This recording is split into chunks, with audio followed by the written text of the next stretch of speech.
This video contains subject matter that may be offensive and disturbing to some people.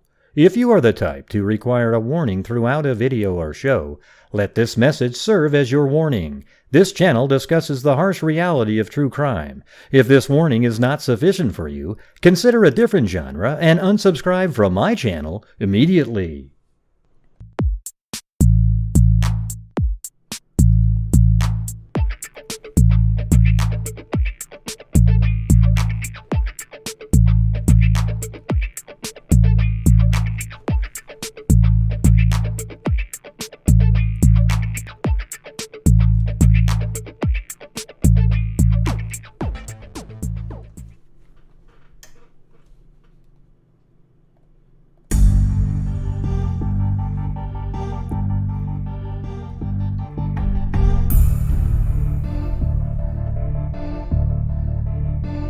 Yes, I'm here, everybody. I'm just got to get this audio thing fixed. Woo! There we go. All right, here we go. Let's do it like this. Here we go.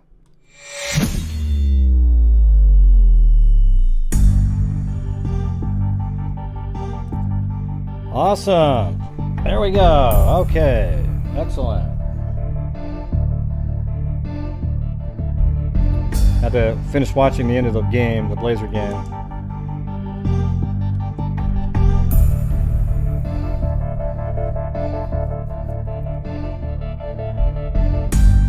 Ah, God.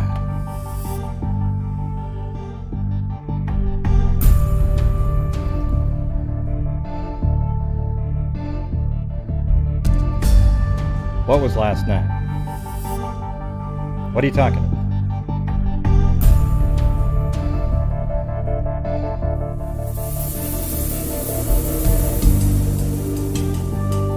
Not 30 seconds to midnight.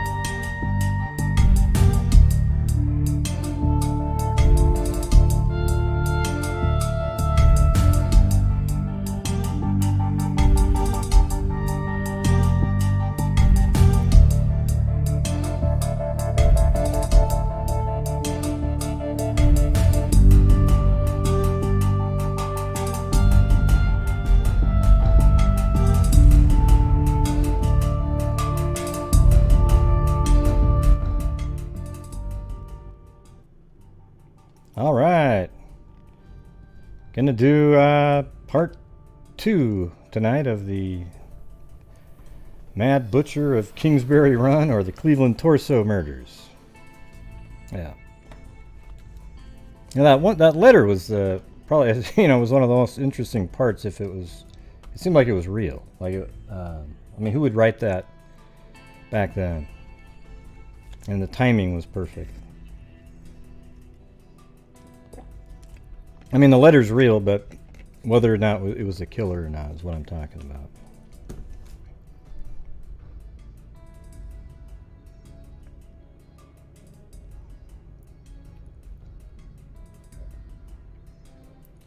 Oh, God. Look at all the goofing. They're pretty good. I don't know. They need to get a couple of their players back, the Blazers.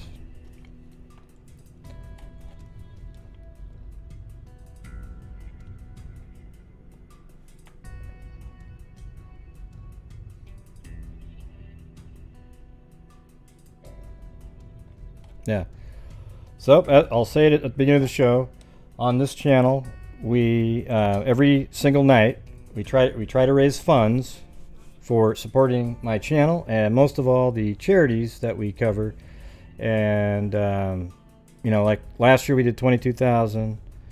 This year we are up to 8 already. 1,500 though was a matching by our buddy Jeff for the DNA project.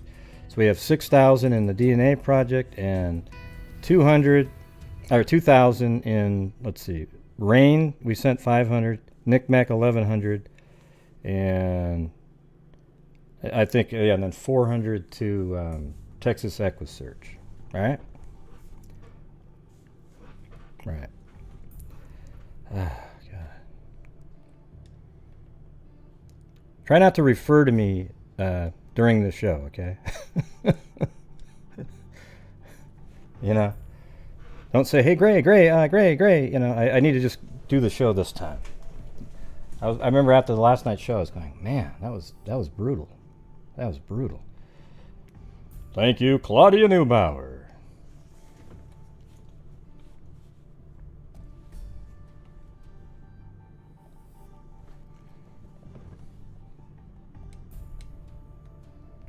Thank you, Kyron. Are you going to be back in Florida anytime soon? Maybe we can get you to a site. It'd be cool to do one that's active, you know, something that's just happening. Wow, my glasses are fogged up. All right, so the recap from yesterday would be that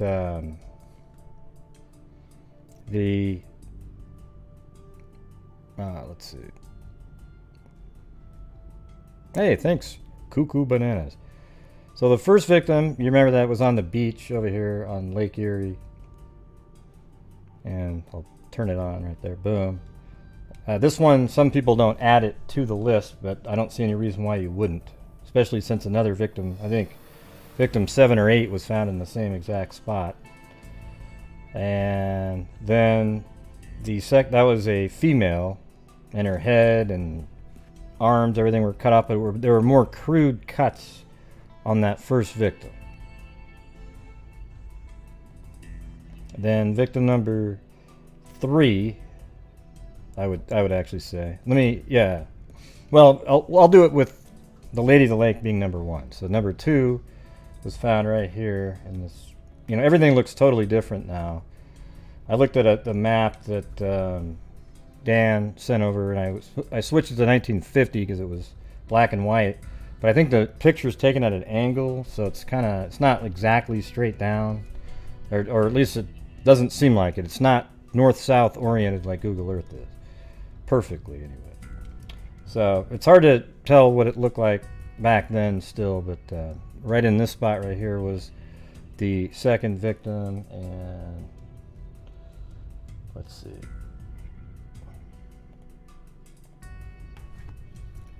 Yeah, so that was a male body in this case, and that person was never identified.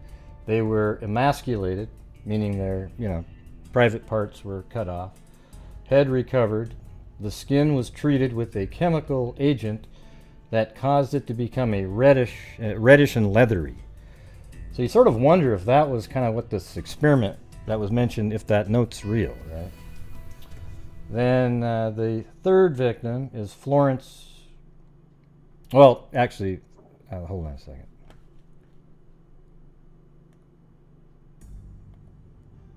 Yeah, they have. That's a witness. I'm trying to follow it along on here. So they have victim number 3 as that Andrassy, where he was found with another person at the same time, right here. So Andrassy, his name is, let's see, Edward Andrassy. He's what they consider on Wikipedia as the first victim. Okay, but it's crazy in on other sites. There's other bodies prior. And so you have the Lady of the Lake as victim number 1, and then Andrassy could be either 2 or 3 because they were found together. So there was a John Doe and Andrassy. So 2 males were found, but they were only able to identify one of them. All right. And then Florence Genevieve was the 4th person found. And in her case, her body had been dismembered. The head was recovered. In the case with Andrassy, he was found lying about 30 feet. I'm reading this from Wikipedia just as a recap for you guys. He had been decapitated and emasculated. That was Andrassy. Then the John Doe found next to him was a male body, was never identified, also emasculated. Then it was Florence Genevieve. Her body had been dismembered, and her head was recovered. All right. Thank you, Trisha Rasmussen, Cairo, and Claudia Neubauer, and Cuckoo Bananas.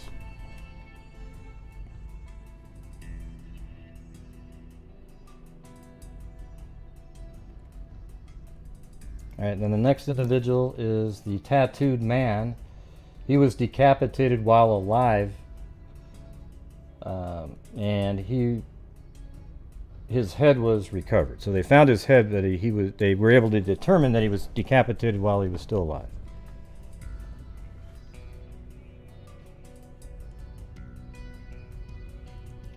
And then the next victim, John Doe, or victim number 6, was, let's see, they were dismembered while still alive.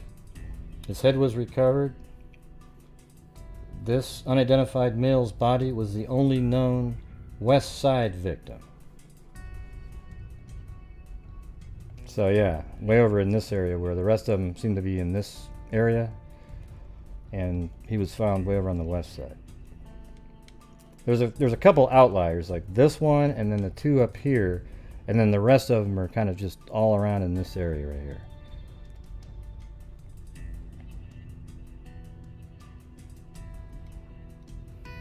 And we're moving on to the next one.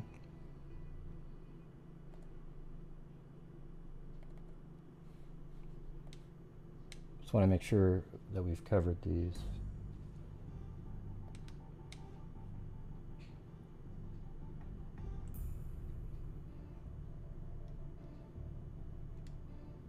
All right. So this is victim number 7. Dismembered. Yeah, this one also was dismembered while still alive. His head was recovered. This unidentified male's body was the only known West Side one. That's what we were just talking about. Then on September 10th, 1936, that's this one we're looking at right here, is the only half the torso was found. Nothing remained below the hips. The head was never found, nor the body identified. Okay, so I think that's where we left off, right there. In reality. So we did these pins yesterday.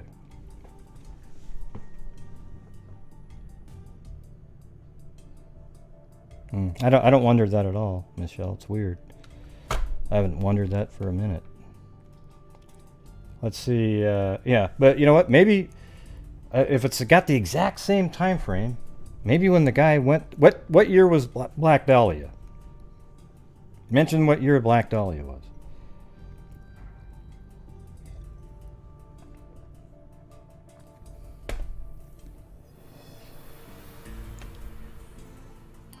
Yeah. So, do you have the information, Michelle?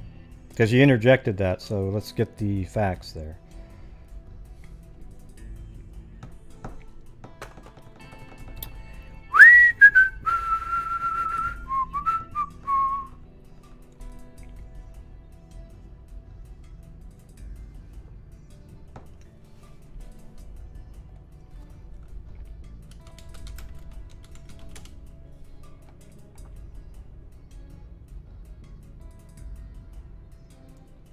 Yeah, it was 1947. I had to go look it up, okay? So 1947, and you're saying it's in California. So the guy did say that he moved. I looked it up myself. Don't look it up, everybody. You don't need to look it up. We don't need to do the over and over and over and over again. The in 19, Zozo's going to type it in there because she always does. And so let's see. No, I think you need some pot, Jennifer. I don't know what you're talking about. So it was 1947, and I guess you could make, you know, if they were all the same elements, you could say that the person, after they moved to California, like they said, in 1938, maybe committed another murder like 9 years later, right? Yeah. I just, you know, it just seems like, what are the odds, you know?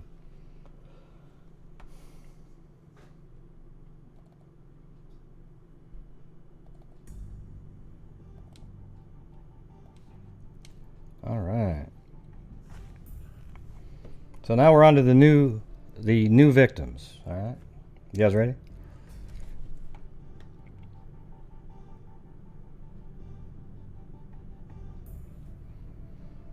And this one is on February 23rd.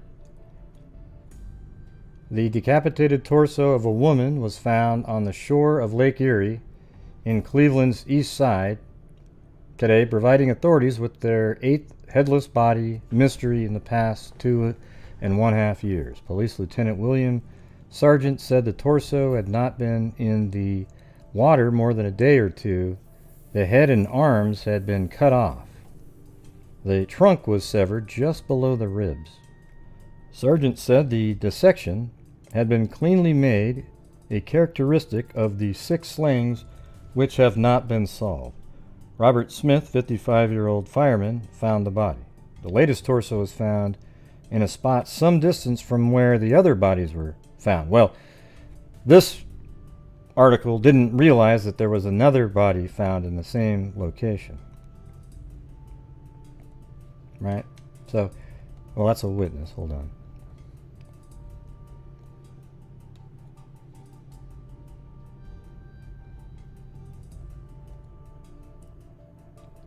There we go. Yeah, so this other body was found right here in 1937, February 23rd. But there was also, this body was found dismembered right on the same beach, right in the same area, in 1934 in September. So obviously the newspaper forgot to mention that there was another body found in that area, and that's why they have that victim at number 7 when it's actually number 8, right?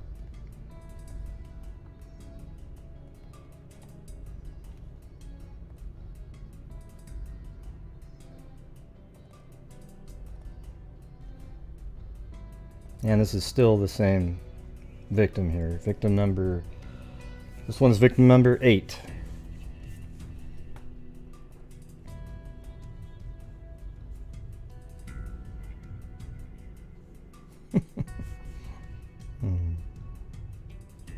Thanks, Jody William. All right, the discovery of a woman torso slaying victim, Cleveland's 8th since September 1934. So this article recognizes that first one. You wouldn't believe it. There's articles that'll, the same victim, they say, the 11th, 8th, 7th, you know, they're all over the place, as if they hadn't all came to a consensus. So this one here actually has it right. A fireman came upon the torso cleverly severed from the arms, head, and legs on the shore of Lake Erie in Cleveland's east side. At almost the same spot, one previous victim was found. 5 others, mutilated bodies, were left in the desolate Kingsbury Run section a few miles away. The body found today, Police Lieutenant William Sargent said, apparently had not been in the water more than a day or two. The dissection had been cleanly made, he pointed out, in support of the police theory that the same person that have shocked Greater Cleveland's 1 million residents, they think it's the same killer. The city's police department, headed by Eliot Ness, former government alcohol tax unit agent who helped send Al Capone to prison, swung afresh into a hunt that has not been relaxed since the headless body of the first victim in the series of slayings was found in the same vicinity near East 156th Street 2.5 years ago. Let's see if that's...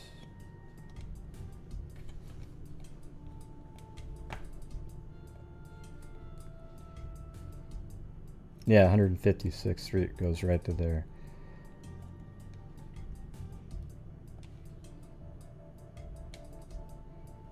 Yeah, you can go all the way down to this area.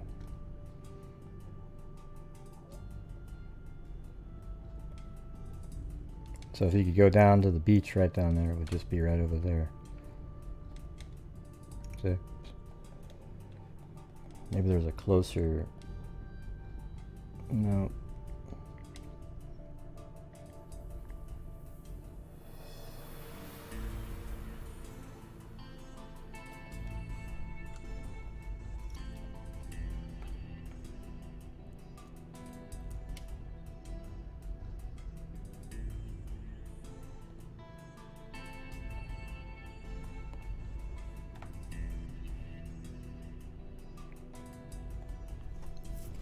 The body found, let's see, the city, we just went through this part. So the city police department, headed by Eliot Ness, former government alcohol tax unit agent who helped send Al Capone to prison, swung afresh into a hunt. And, you know, right at that 156th Street area is where this new body was found. But it was the same place that started the entire thing.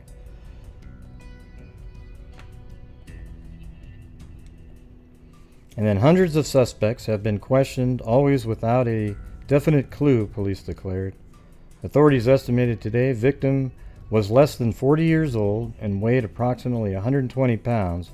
Robert Smith, 55 years old, who had gone to the shore to gather driftwood, found the body. Following the discovery of the last torso in Kingsbury Run district, Dr. A.J. Pierce, former coroner, called a meeting of police officials, crime experts, psychiatrists, and chemists in an attempt to reach some agreement on the sort of killer the police department was seeking. They came up with just a crazy theory here in a little bit.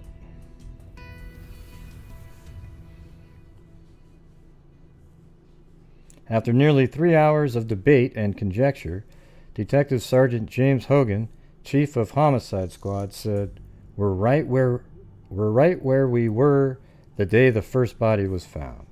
So nothing. Dr. Guy H. Williams, superintendent of the Cleveland State Hospital for the Insane, said he could not fit the activities of the slayer into a recognized pattern of insanity. He could not conceive of a typical mental case. I think that was part of a previous article that we read. On September 23, 1935, 2 headless bodies were found on Jackass Hill, not far from Kingsbury Run. Both were nude, as were the others. One was identified as Edward Andrassy, 28. The January 1936, a barking dog aroused neighbors in a district not far from Kingsbury Run. Police were called. In a nearby vacant lot, found 2 bushel baskets containing the torso and left arm of another woman. All the missing parts except the head were found later. On the following June 5th, 2 boys playing hooky from school found an old coat rolled up in a ball in a gully off Kingsbury Run. Inside, they found the head of a youth of 20 or 25 years. The next day, the body and clothing were found about 300 feet away. On July 22, 1936, a man's body was found in a ravine near the Baltimore and Ohio Railroad tracks on the west side. The head had been severed and laid nearby. The man was never identified. The body of the 7th victim, a man, was found near a culvert in Kingsbury Run, September 10, 1936. The head of the body never was found, and identity was not established. So that was just kind of a recap from the papers. So we're on victim number 8 at this point. In Cleveland, snow covered a trail of blood along Cleveland's lakefront today and halted police from following it in search of a solution to their let's see.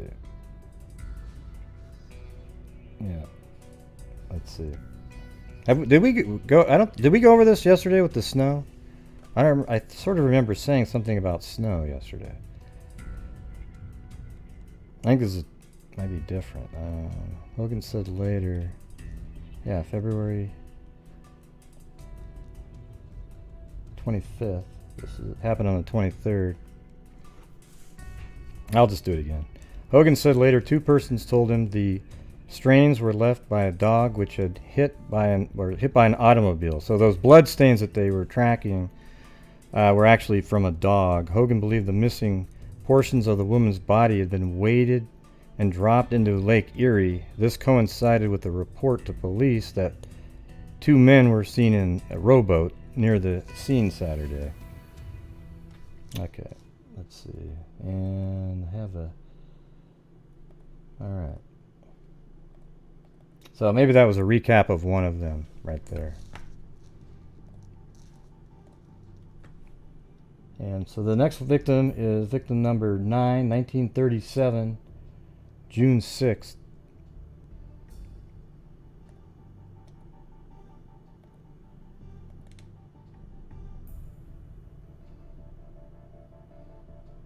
and that's right here. So as you can see, there's a whole bunch of bodies found right around in this area here.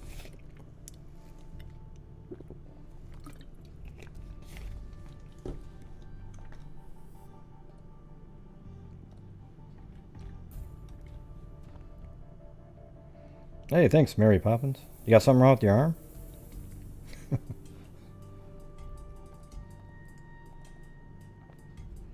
Alright, so this will be a new one.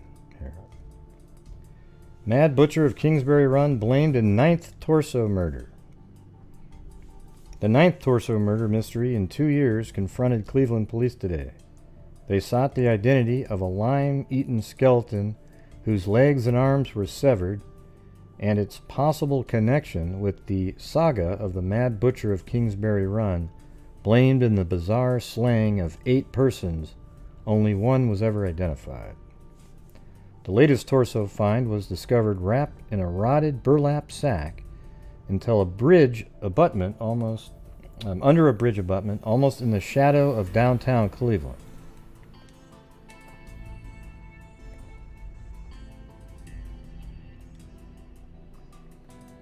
Yeah, so probably the same. You can see this looks really old, these stands here. So this is probably the same, you know, the street's the same bridge, everything. It's hard to know, though. The streets are totally different, even in 1950. A lot of these highways aren't in there.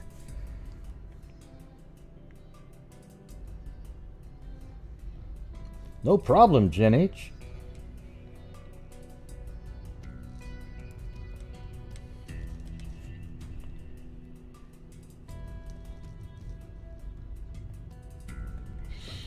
Alright, the latest torso find was discovered wrapped in rotted burlap sack under a bridge abutment almost in the shadow of downtown Cleveland. That's like the Long Island serial killer in the burlap sacks. Coroner S.R. Gerber, who was to examine the skeletal parts today, believed the body had been that of a man. Decomposition was such that he was unable to estimate the age of the victim. It was the first of the torso murder series in which lime was known to have been used to hasten obliteration. Severance of all limbs appeared to have been performed with the same surgical skill, however, which marked the dismembering of other victims. Inside the sack in which the body was discovered was a yellowed scrap from a Cleveland newspaper, carrying a local theatrical review. I wonder what it actually was about. The clipping was dated June 5th. Okay, so that would just been the day before. Detectives checked this date against the show, which was reviewed and found it appeared on that date in 19... Oh, wait, so that was 2 years prior. Wow, that's crazy.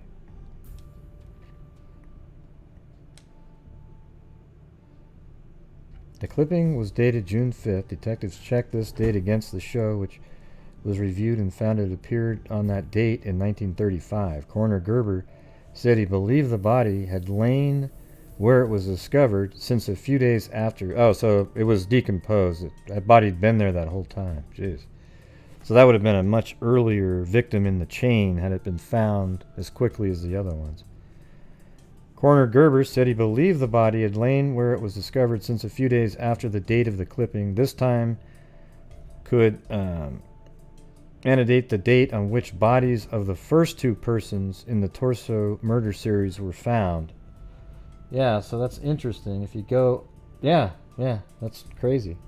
June 5th, the tattooed man, and that was that's crazy. So June 5th, 1936, that same exact day. And then you have...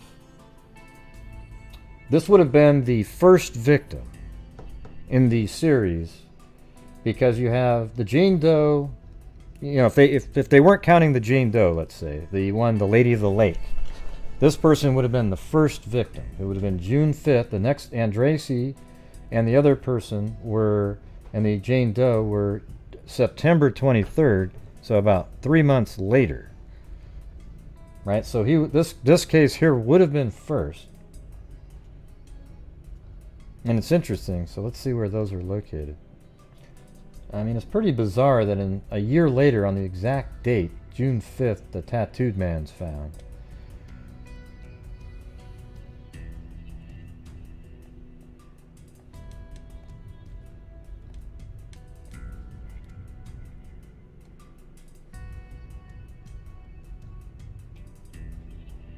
I'm just going to Andrassy really quick. Yeah. So you got these two. And then I think... Yeah, and then that's weird because this is another... So it's June 5th on one of them. I'm just trying to look at these dates. And then this victim was found. So you have these two right here. It would have been like this. This one, then these two. It's strange though, because that victim was found on June 6th, but they had it dated at June 5th. That just was a pure luck that that body was found on June 6th. But then it's strange that another body was found on June 5th, a year after this body was actually put in this location. If that made any sense.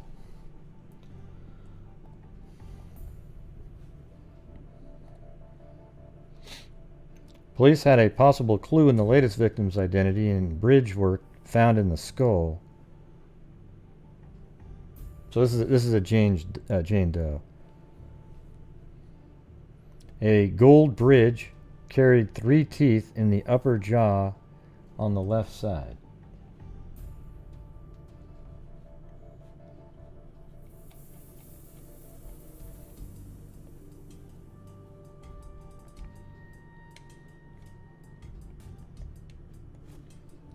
The last time Clevelanders were reminded of a mad butcher roaming somewhere in the midst was a month ago on May 5th, when a missing section from the 8th victim was found floating in Lake Erie. A midsection of a woman matched perfectly an upper portion found on a beach February 23rd. So the person that was found on the beach February 23rd, the other part of their body was found in May. 3 years previously, the dismembered trunk of another woman had been found in the same spot on the same beach. Yep. Bodies of 4 of the headhunter victims, now they're calling him the headhunter, were found in lonely Kingsbury Run, a desolate valley bisecting an industrial section. 2 on the beach, 3 others, including the one found last night, in other parts of the city. The latest victim was discovered by a 14-year-old boy, Russell Lauer, who came upon the grim mass of bones, and he watched dredgemen drag the Cuyahoga River for the body of a man who had fallen from a tug deck. Oh, wow, that's crazy. So he was actually watching them dredging for somebody who fell into the river and just randomly came upon a body. See, I've told you guys, look how many bodies are just out there, you know? You just have to be looking in a place where, you know, it's just crazy. This is 7th. That article was June 7th, 1937.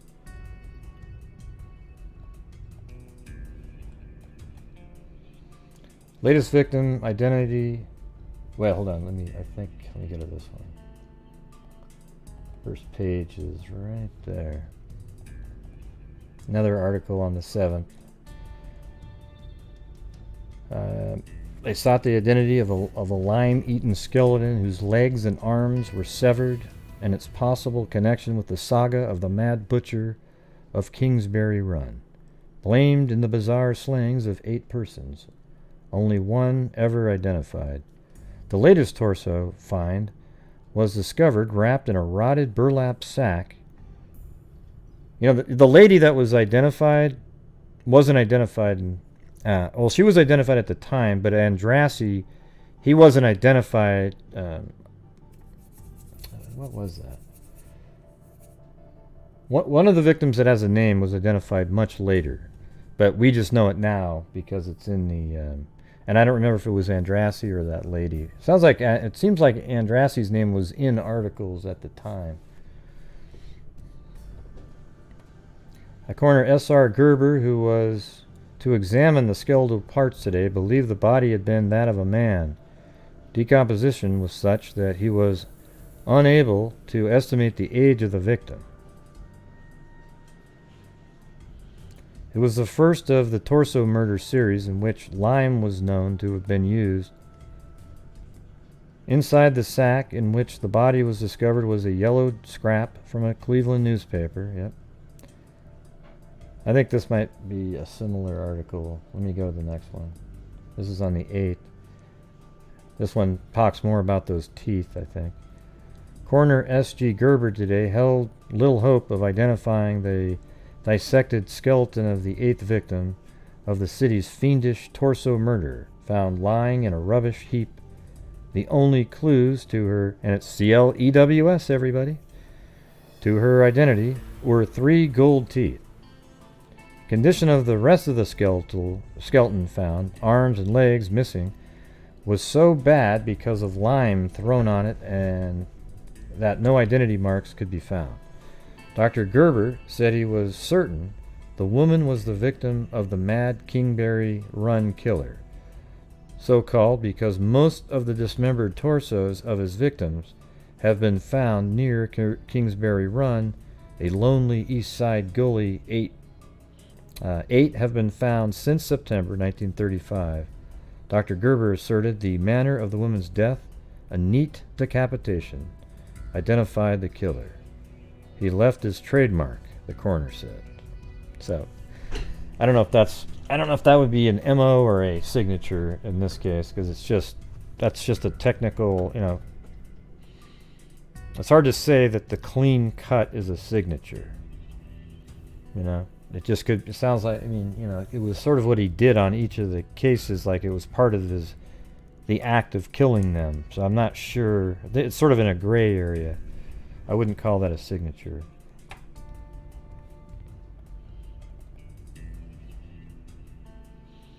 Cleveland's mad headhunter was credited with the 9th victim today. Coroner S.R. Gerber declared lime-corroded bones and a skull found under a Cuyahoga River bridge were those of a black woman.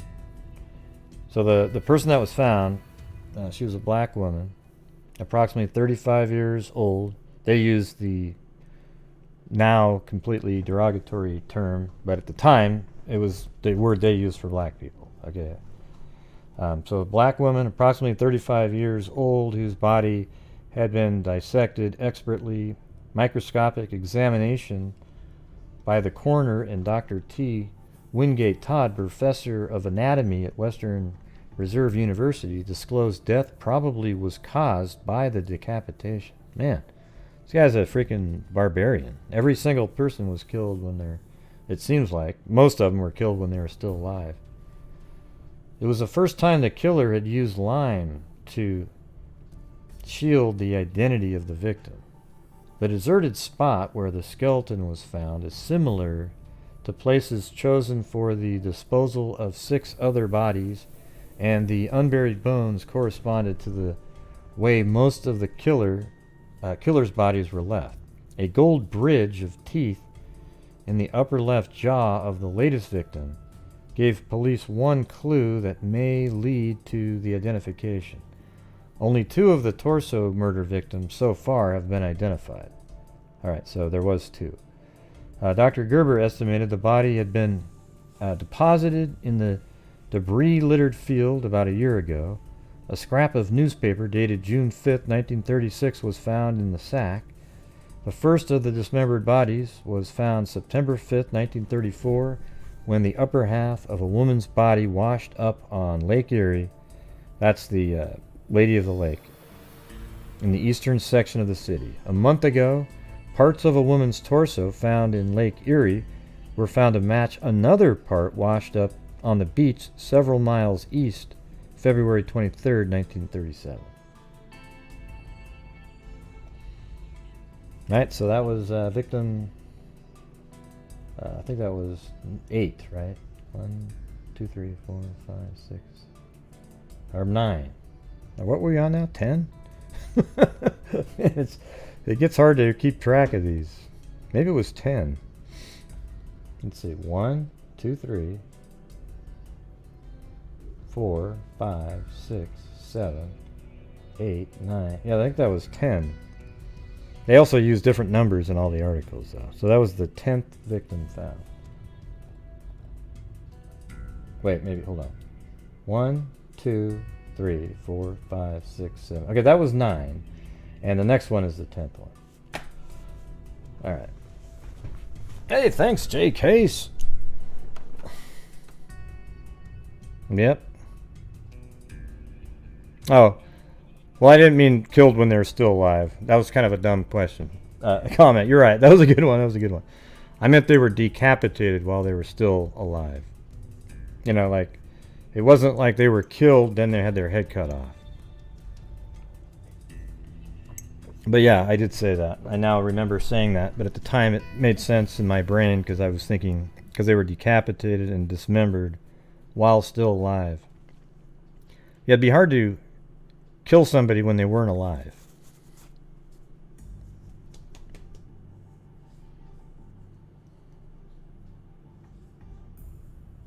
Yeah, or you could just get a hold of some lime if you feel like it. You know, I mean, you know, you can just go out and buy some lime if you want to. You don't need to have it in, you know.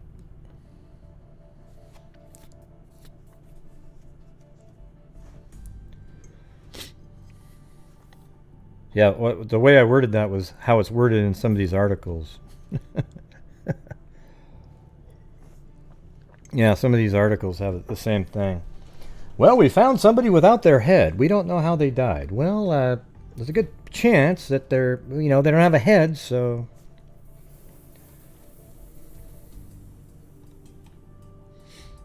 You know, I was watching this comedian today on YouTube. He was pretty funny.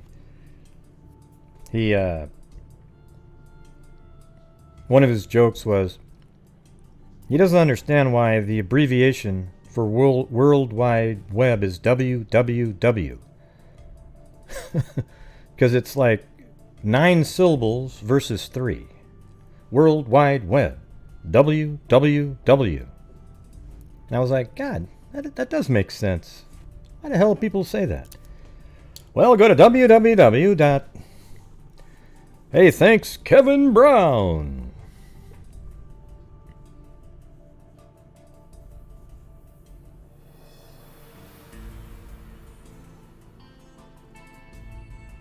What do you mean, where is that at? What does that mean?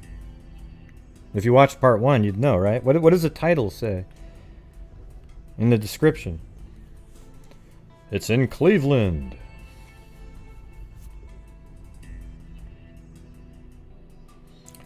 Well, thanks, Kevin. I could use a lot more cups of coffee. Let's see. Dr. Gerber estimated the body had been deposited in the debris-littered field about a year ago. A scrap of newspaper dated, I think it was more than that. I think it was 2 years ago.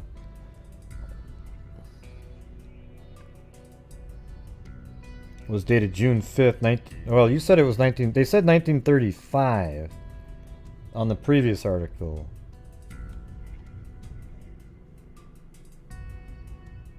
Wait. So this is another, wow, this is crazy. Estimated the body had been, so this is the next one. Also had, this person is doing this on purpose with these dates. A gold bridge of 3 teeth. Okay, that's the last one. But didn't the other article say June 5th, 1935, not 36? Because if it was June 5th, 1936, that would be the exact same day as victim. Let's see, where is that? Yeah, victim number 5. It was June 5th, 1936. So that's interesting. If those two bodies were placed at the same time, spread out around. Let's see where this one is. Okay, there's that one. And then this one would be...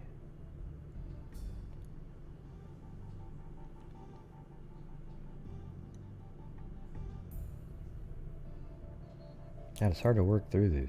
Then this is the... So it's that one, and this one would be the same day if that's a true statement. Unless this one was here for a while. But it's interesting that the date that was found in this victim on a newspaper is the same exact date that this body over here was found. So this person here was put there on around the same date that this person was found. Pretty crazy. Crazy times. Alright, so the next victim is victim number 10. And now we're right there, very close to the other ones. I don't know if it was like right down underneath there, or maybe they'll describe it here. Seems like there's a lot more articles. They're getting way more in-depth these last few cases. Tons of articles for each one. And some of them are recaps again.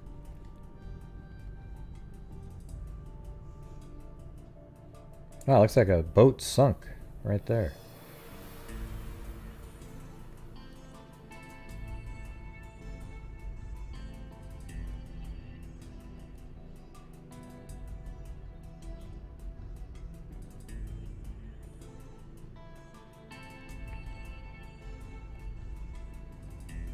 I don't know, maybe that was just an illusion of some sort. Ah. Well, that looks like almost exactly the same. Let me see. That's pretty weird. That looks like the same exact thing, but it's definitely not in the same position. You see what I'm talking about? See what I'm talking about?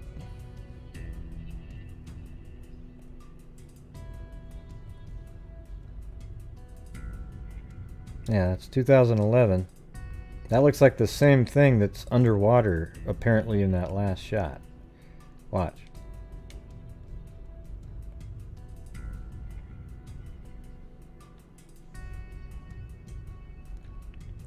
Weird.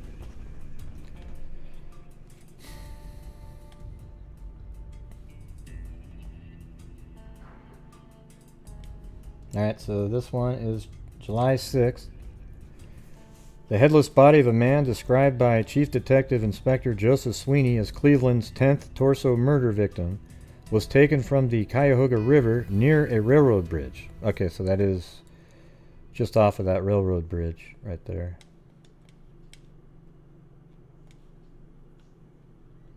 Maybe it used to be a railroad bridge and they converted it. Kind of has a look to it like that, but I don't know. Or maybe it was a railroad bridge at the time. This is railroad right here. So maybe they're just saying it's in the river near the railroad bridge. And this was never a railroad bridge.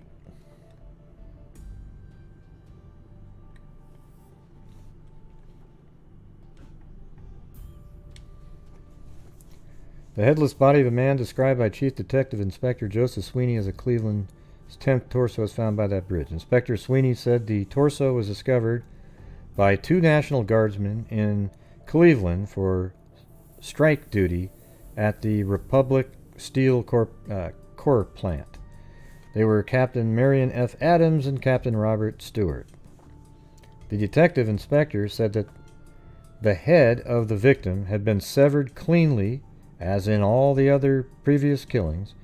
The skeleton of the 9th victim of the headhunter, a black woman about 35 years old, was found less than a month ago under a Cuyahoga River bridge not far from the spot where the torso was found today.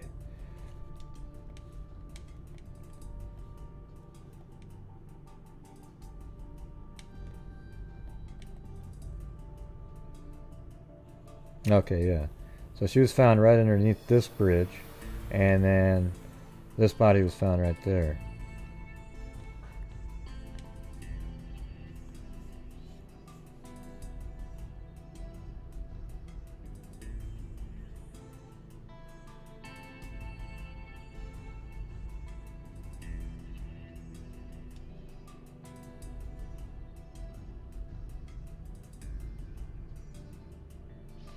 Yeah, it doesn't really matter about districts or anything. This is from 1934. Just kind of, just kind of hang out, get the flavor of the story, get a feel for it. The districts are absolutely meaningless at this point. The headless... Okay, let me get back to it. The detective inspector said that the head of the victim had been severed cleanly, as in all the other victims. It was found near the body that was found a month ago. Today's victim was the sixth man to fall before the killer's knife. 4 women have been decapitated and dismembered in the series of killings. The first torso said that of a woman was found September 5th, 1934 on the shore of Lake Erie. So a lot of people are counting it. It's strange how, Wikipedia doesn't even have, Wikipedia isn't really a bastion of, they're a cool place to sort of start on something. But they don't have the first one in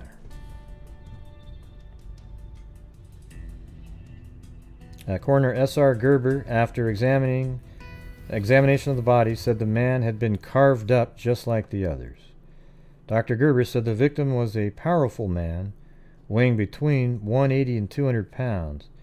He had been dead about 2 days, the coroner said. The arms and legs of the victim had been severed at the torso, cut into 2 pieces. One arm and left thigh also were found in the river. Police said the parts of the body were churned up in only river by a passing freighter. The 2 guardsmen detailed on the shore of the river saw the pieces and called Coast Guards, who brought them to the morgue.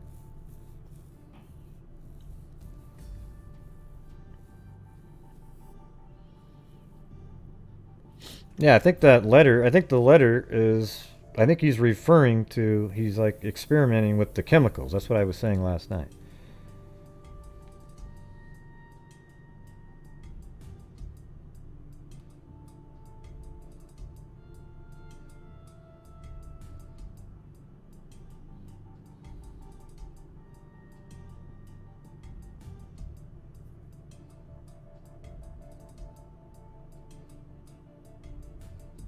Yeah. I'm not even sure what you guys are talking about in the group right this second.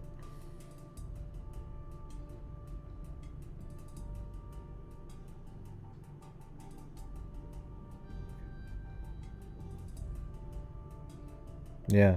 Well, there's always people that have been investigating all of these things for years, but they're not going to be able to get any more information than most everybody else can, just going over all the information that was out there, right? It's just, I'm sure that there's some inside info that Eliot Ness has. You might be able to get some of his documents and all that kind of stuff. But I'm not, this is just me going over the newspaper articles at the time. It's not a deep sort of, let's get a hold of the documents from the police department and, the investigative. I don't have the, I don't have the time to do that either, because I'm doing the show right now. So I've spent, days here getting the information, and I'm just reading through each of the cases, and we can come up with whatever we want to with theories. What happened, Patricia? I didn't even see you in here talking. What do you mean, never mind? What does that mean?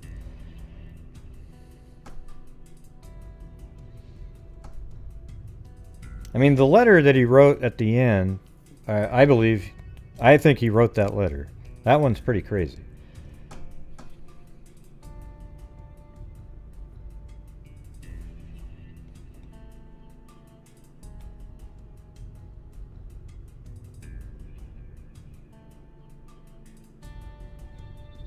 Yeah, I don't really get it. What's going on in the chat?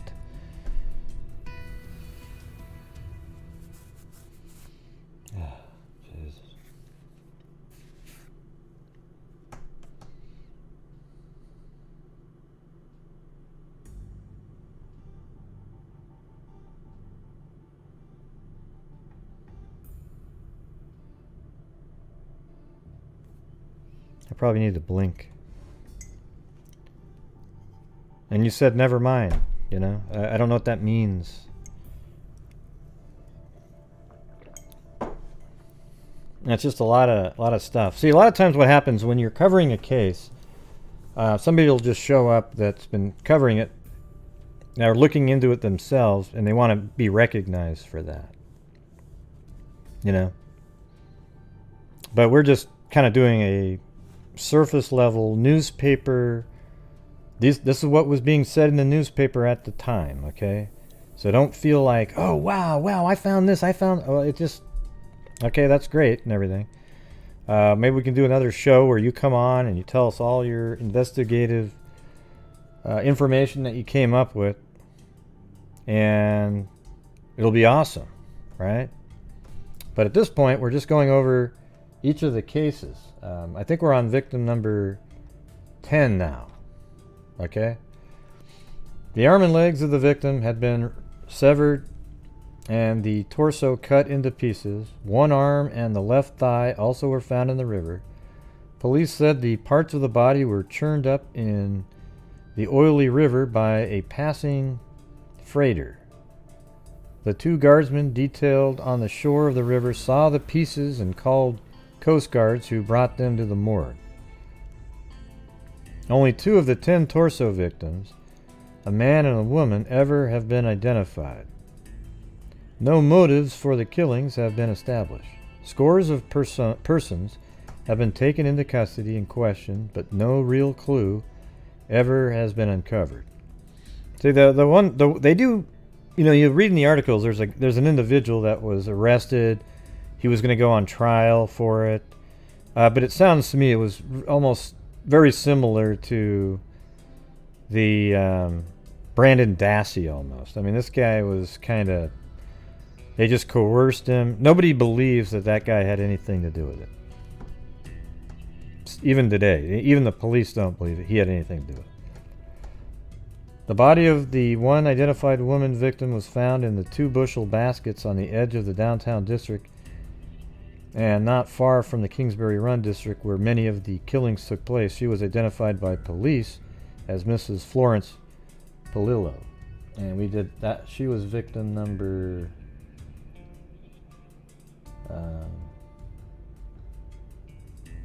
which one was that? No, I think I have it over here.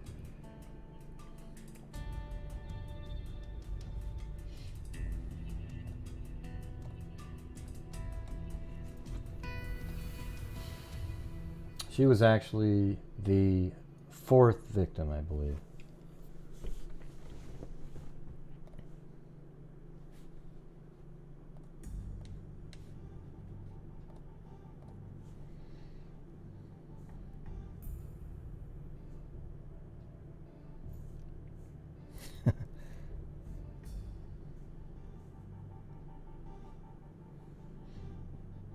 Yeah, I didn't think it was, you know, I just said I didn't, you know, asking what district it is. I have no idea. We're just covering the cases. It doesn't seem relevant at all. I didn't care that she was up there talking. She was just saying, I don't know. Hey, LM, just keep your thoughts like that to yourself, okay? I'm not interested in your sort of overview of how things are going.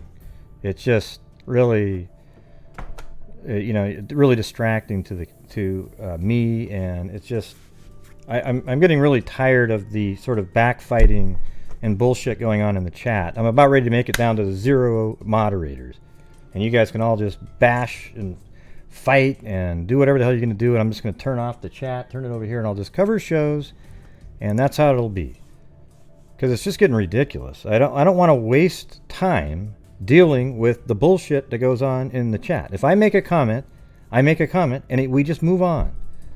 Okay? We don't keep rehashing it 30 minutes later about, well, the guy said this, the guy said that. I don't really give 2 shits, all right? I'm just going to be me. This is how I am. Okay? If you don't like my show, don't watch it. And I'm going to do my show the way I do it. And if I refer to somebody in there and I say something, it's just the way it is. Okay? And the reason it is because this is my show. Right? Now, you can go do your show, and you can say whatever the hell you want on yours, and it'll be just fine, okay? But I'm doing my show the way I want to do it, and if I see something in the chat and I go, oh, well, the districts don't really matter, that's all I'm going to say. I don't need people to explain, well, gosh, she was just saying. I don't give a crap, okay?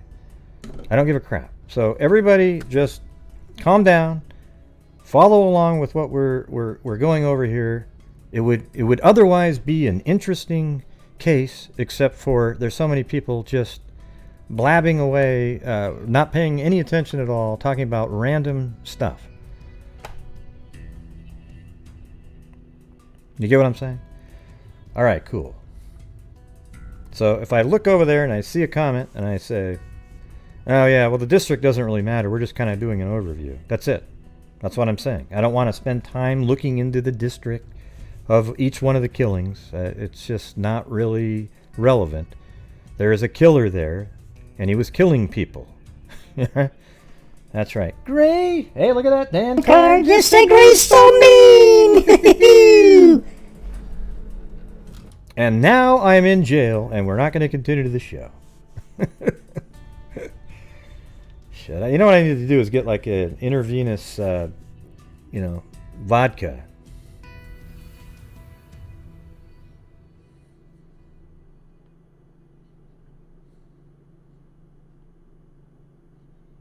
Yeah. Dan Carr said, Gray, you're so mean. Yep.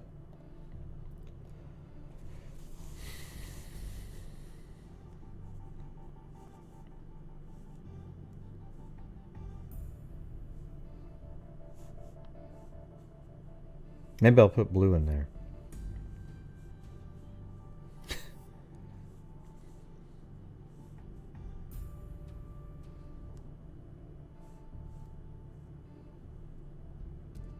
Yeah, you're wrong, Zozo. Sorry, you just got here. You don't pay attention very often.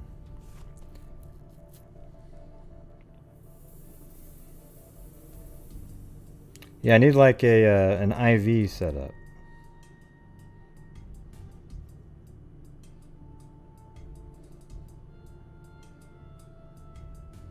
Yeah, I don't really care who she was talking to. You get what I'm saying? Quit just going back and forth all the time. It's not working for me. It's even this right here, I don't want to do this right here.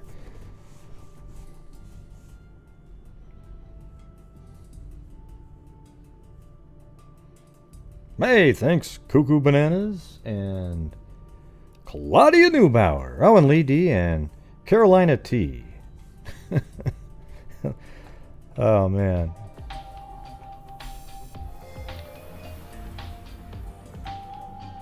You said that you guys were all talking about the case, and it wasn't so. It was a bunch of people bitching back and forth. That's what you just said a minute ago. You didn't seem to hear what I was talking about. Thank you, Carolina T and Kevin Brown. And see, now I have to keep talking about other stuff that's not about the case, because everybody needs the answer to their little complaint. I just want to do the cases.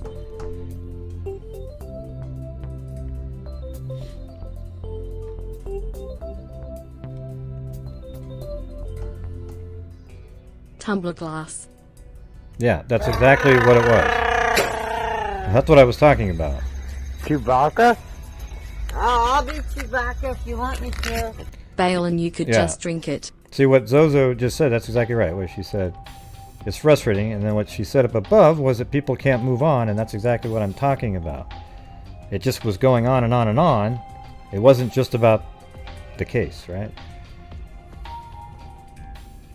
Some bail. Okay, I'll get out of here. I wasn't even paying attention. Thank you for bailing me out. Oh, I see. That's not the right word. Why is a better term. Yeah, it should be why, not how.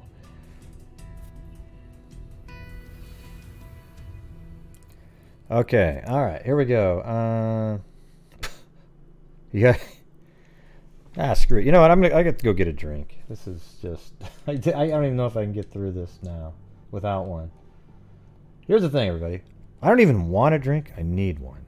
Okay? So why don't you guys all freshen up whatever the hell you got. I'll be back. Now, I just... Man. Here, listen to this one for a minute, okay? We'll do a mid-show, everybody get happy looking at your pictures, and... Alright? Oh, and, Jennifer Rochelle, you gotta send a picture with your mug. Because you're not, I don't think you're even in this thing.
Why do you keep typing those words in, Jennifer? It's kind of weird.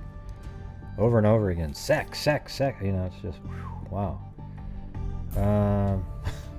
It's crazy.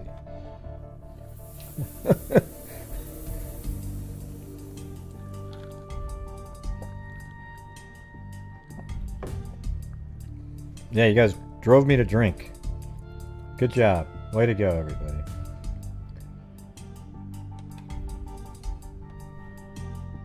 You ready to go back?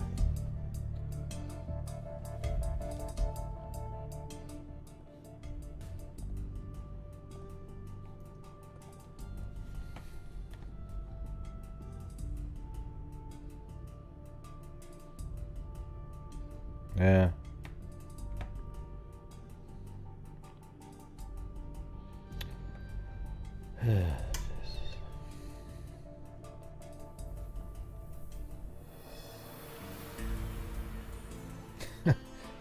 You guys are having so much more fun than I am.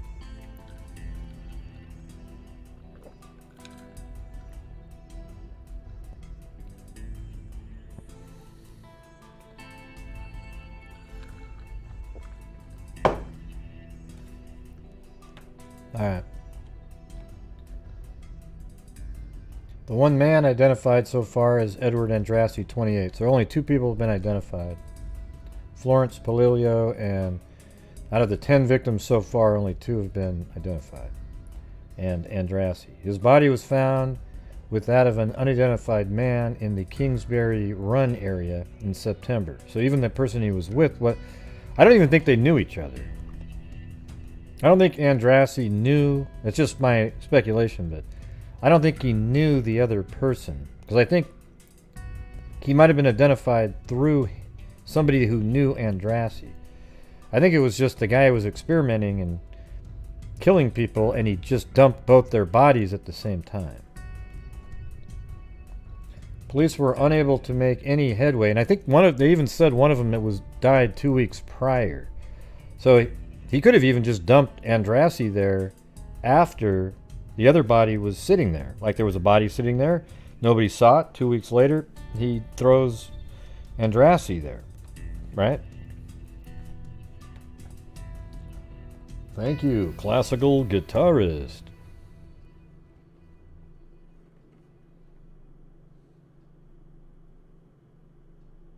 Oh, see you later. Wait, who's leaving? Hey, see you later, Miss Skiss. Haven't seen you very often. Good to see you in here. I see your Facebook posts from time to time. Okay. Police were unable to make any headway on the killings or discover any reasons for the killing. Motive is what they're saying.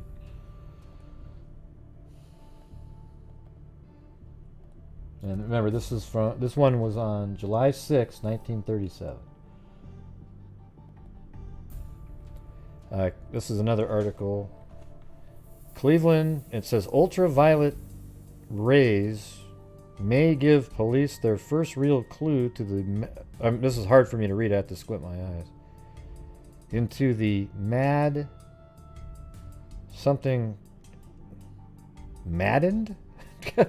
What a stupid... Look at this article calls him the maddened torso slayer of Cleveland. That's a lame...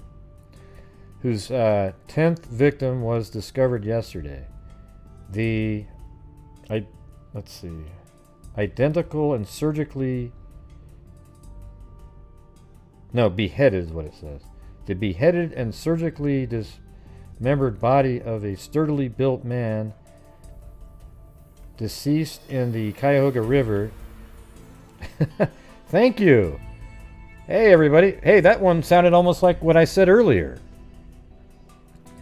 It says a beheaded and surgically dissected body of a sturdily built man deceased.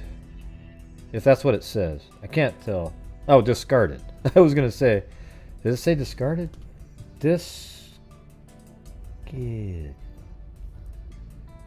Maybe it says discarded. I can't tell. in the Cuyahoga River by National Guardsmen on strike duty was handled in a burlap sack and partially wrapped in newspaper. Fingerprints may be detected on the newspaper, though, the medium of the ultraviolet ray. Huh. Man, they had that kind of technology back then, huh? The body had been in the water for at least 18 hours. One discernible fingerprint to check against criminal files would give investigators their first definite lead into the solution of the torso slangs.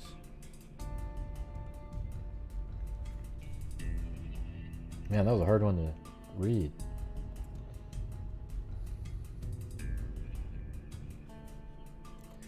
Deputy Police Inspector David L. Cowell said today that the ultraviolet rays may give police their first real clue into the maddened torso slayer of Cleveland, Kingsbury Run. Maybe this is the same one, but I can actually read it. Whose 10th victim was discovered yesterday, the beheaded and surgically dissected body of a sturdily built man discovered in the Cuyahoga River by National Guardsmen on strike duty was bundled in a burlap sack and partially wrapped in newspaper. Deputy Inspector Cowell said he hopes fingerprints may be detected on the newspaper through the medium of ultraviolet ray. Informed by coroner Samuel R. Gerber that the body had been in the water at least 48 hours, Cowell said that it might be possible to bring out a latent print through perspiration, salts absorbed in the grain of the paper. One discernible fingerprint to check against criminal files would give investigators their first definite lead in the solution of the torso slangs. In the 3-year period in which 9 other similarly carved and headless bodies had been discovered in and near the Kingsbury Run district, the slayer craftily avoided missteps which might give police a hint as to his identity beyond the deduction of Coroner Gerber that the man is skilled in surgery. The killer leaves his signature every time. See, they're saying, that's kind of interesting. I didn't even know that was a term used back in 1937.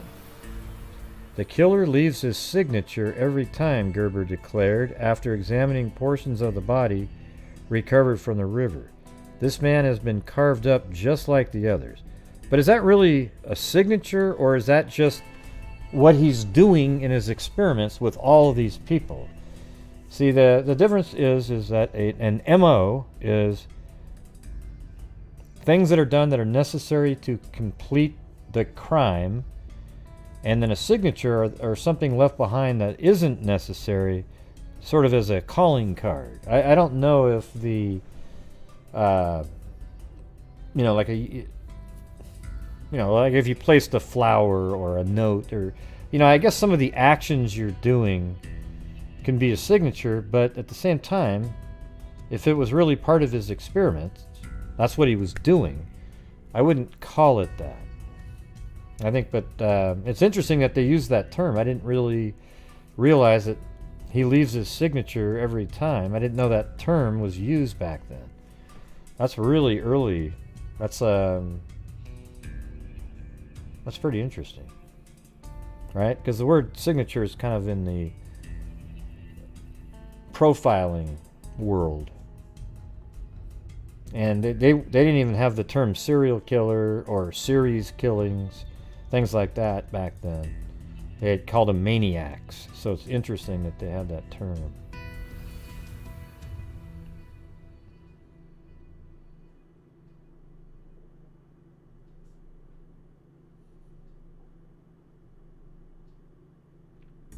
Yeah, I'm pretty sure it's a South African problem.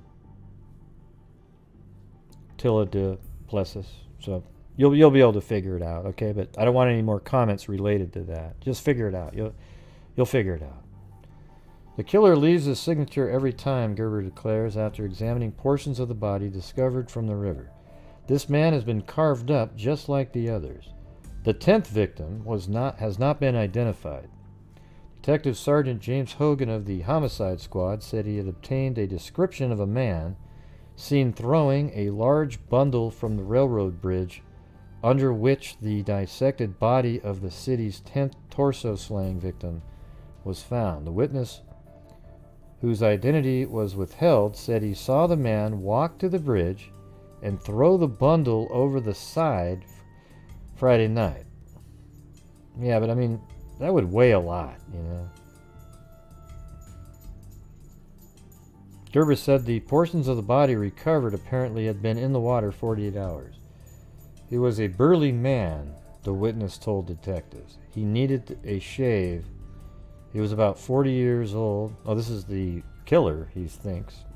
5'6", so short, or 7 inches tall, and weighed perhaps 145 or 150 pounds. Right, but the body's, you know, it'd be kind of hard for that guy. When you say he's burly, how could he be burly and weigh 145 pounds? And he's 5'6". Look at, he was a burly man, the witness told detectives.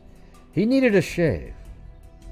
He was about 40 years old, 5'6" or 7, and weighed perhaps 145, 150 pounds. Well, now he sounds like not burly at all. He sounds like a really small person.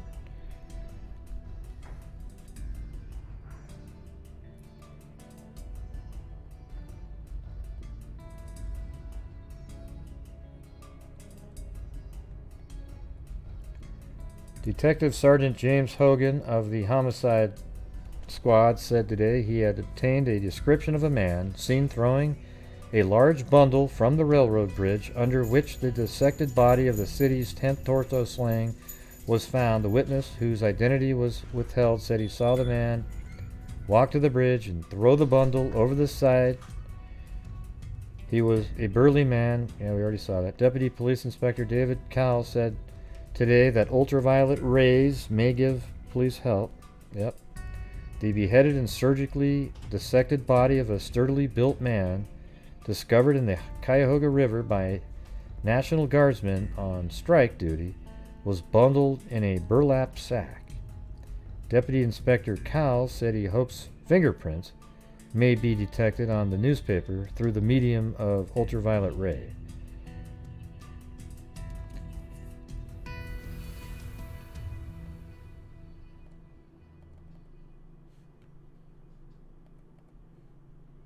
Hey, thanks, Billy Boy Blue. He needed the money. Ooh.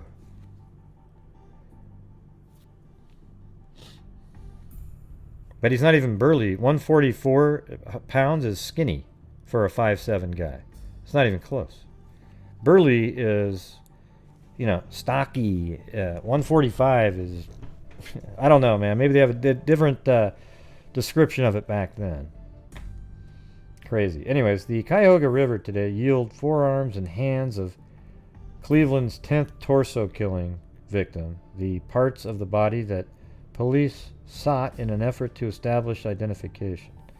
If police learn from fingerprints who the victim is, it will be only the third identification among the 10 persons whose bodies have been dissected by the Mad Butcher. The identities of 7 others were lost when they went under the torso killer's instruments.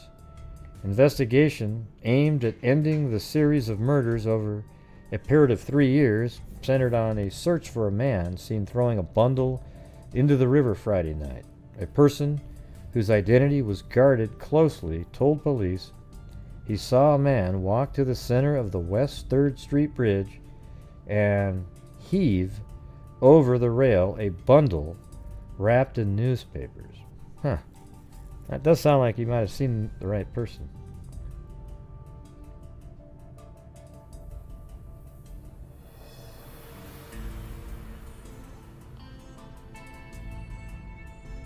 It's not even stocky. I mean, look at 5'7", 140 pounds is a thin, skinny person. Right? A burly man, about 40 years old, 5'6", or 7, and wearing an overall jacket and old dark felt hat was sought on the description given by the witness who met him on the bridge. But you know, maybe back then that was a big person.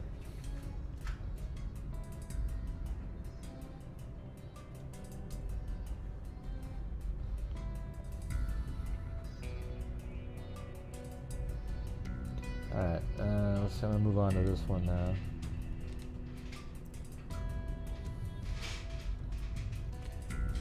Fingerprints taken from the hands of Cleveland's 10th torso murder victim were studied by police identification experts today in the hope of establishing identity of the man.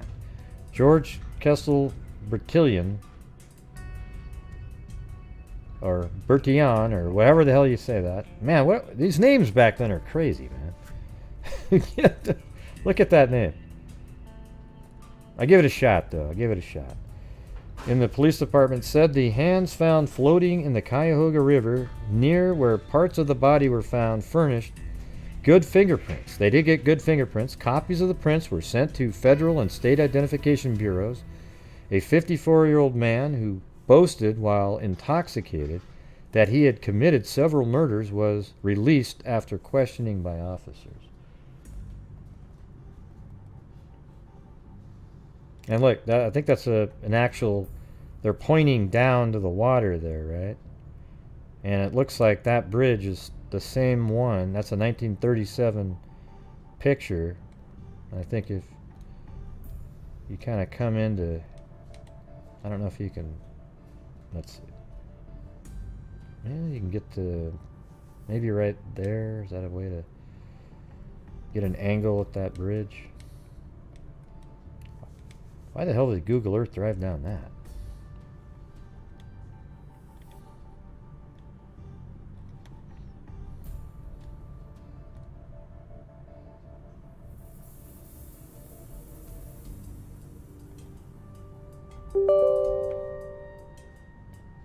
Whoa, what the heck was that?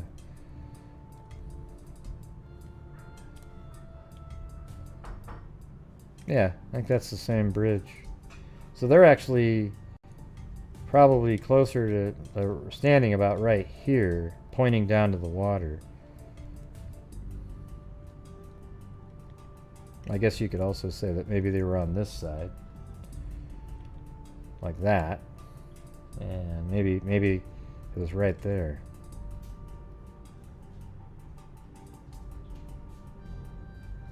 Although I think it's maybe that one.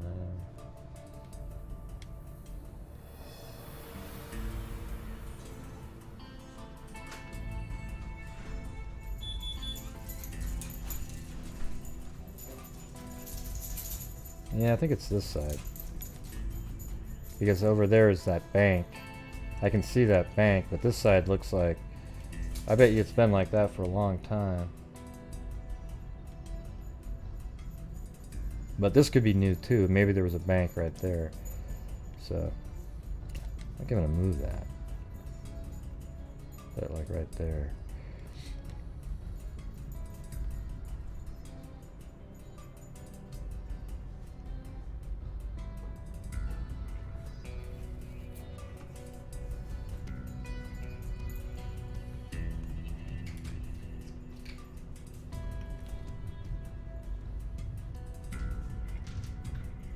Yeah, I think of Grizzly Adams, or you know, as a burly person.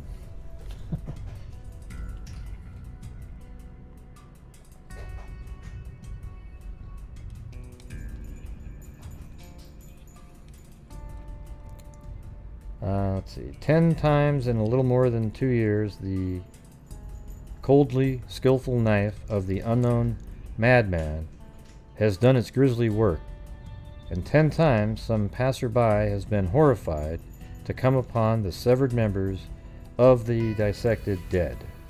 Yet puzzled police seem as far from a solution, as far from catching the mad butcher, as they were in November of 1934, when the headless and dissected bodies of Edward Andrassy and an unidentified elderly man were found at the foot of a hill, which is Hold on. Yeah, this article's wrong here, right? Because it was September 1935. They're saying November 1934, but actually Jane Doe, the Lady of the Lake, was September 1934. So I don't know what they're referring to here, but you know. This muddy creek flows through a valley overgrown with brush and undergrowth, a jungle in the midst of an industrial city, mocking the factories and homes that draw back the edge of its banks. At intervals of from 1 to 3 months, ever since the hacked bodies of murder victims have been appearing with sickening regularity. Only 2 of the 10 have been identified, leading police to believe that the cunning murderer deliberately chose victims who would not be.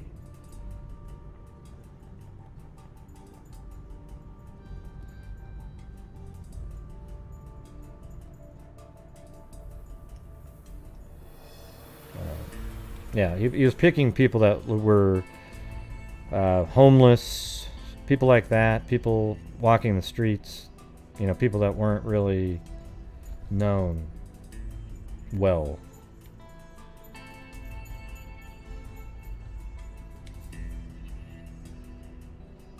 Yeah, it could have been aliens too, Dan. We just don't know at this point. Could have been aliens, and maybe it was aliens that sent down that word. We just don't know at this point. We're always overthinking everything. Who cares? You know, who gives a shit? Leg, foot found in torso slang. July 14th, the lower right leg and foot of Cleveland's 10th torso slang victim was taken from the Cuyahoga River today. Only the head of the last victim of the city's mad killer remained missing. The torso of the body, that of a man, was found in the river July 6th, and other portions had been found in a search of the river. Each arm and leg was in 2 portions. 6 men and 4 women have died under the knife of the torso slayer in the last 34 months. Here's what I'm going to go with. I'm going to go with, they're using the word that he's burly because back in those days, even somebody weighing 145 was considered burly.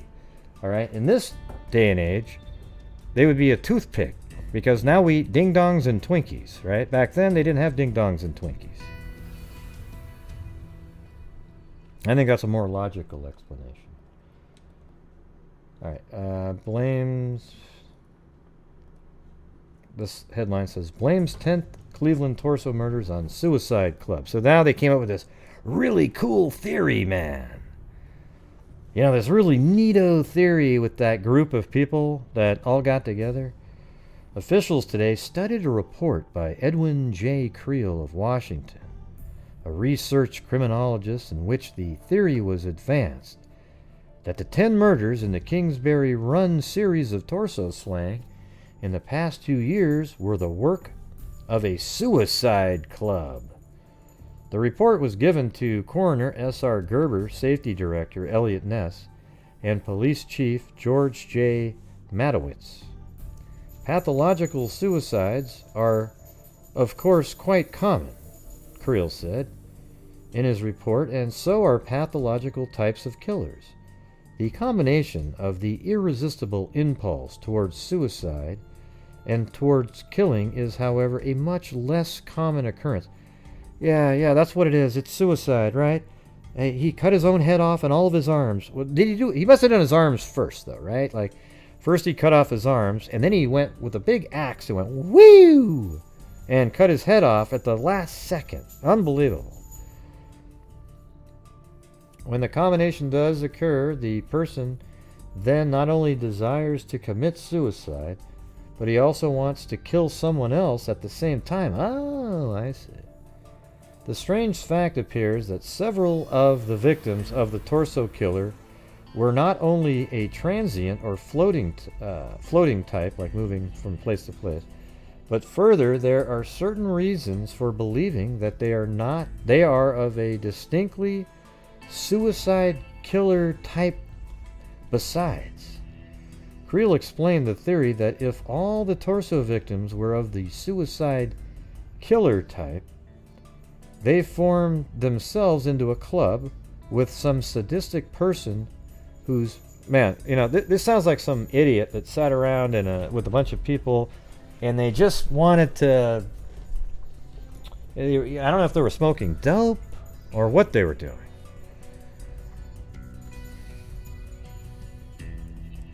He suggested that the member who was to die at a given time, so here we go, everybody. So these people that were supposed to die at a given time was selected by a lot. So they drew a name out of a hat and was selected by a lot, and once selected, and the one selected then permitted himself to be killed by his fellow club members. Yay! Because I wanted to die anyways, so why not let the the rest of the club just chop me up into bits? That sounds like a good way to do it. Wouldn't that be amazing? Yeah. He suggested that the member who was to die at a given time was selected by a lot, and then one selected then permitted himself to be killed by the fellow club members. Yeah, well, you're right. It did say that in the letter, but it's not related, Dan, because the rest of the letter said something completely different than that. He talked about doing experiments and that he was going to be famous like Pasteur, right? Because he was onto something, right? So it's just a coincidence. That it's not a... you think there's really people out there that go, yes, everybody, I want to die, but you know what I'm going to do? Because you guys are killers too, we're in the same club together, I'm going to let you chop off my arms and then maybe my head at the end, and we'll just have a grand old time. Yeah. He suggested that the member who was to die at a given time was selected by a lot, and the one selected then permitted himself to be killed by his fellow club members. Creel asked that the theory be published in the hope that someone who might have been approached by the club would tell his story to police.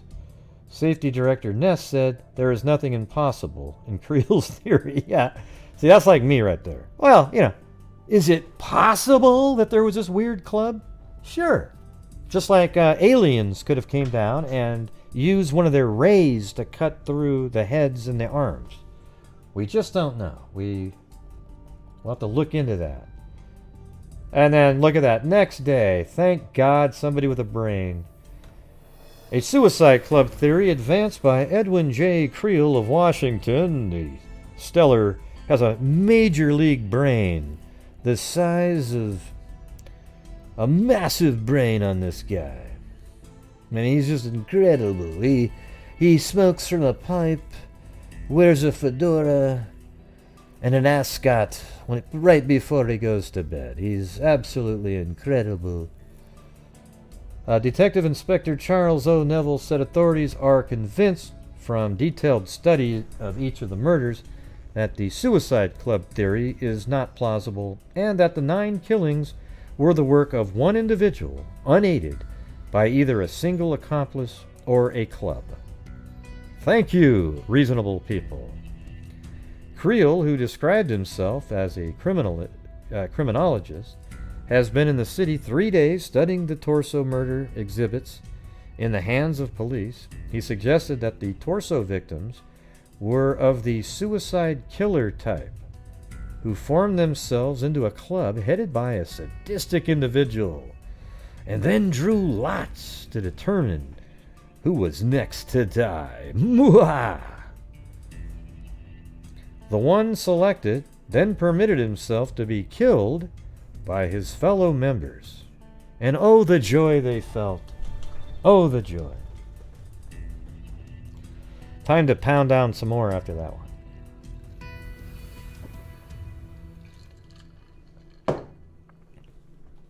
Yeah. All right.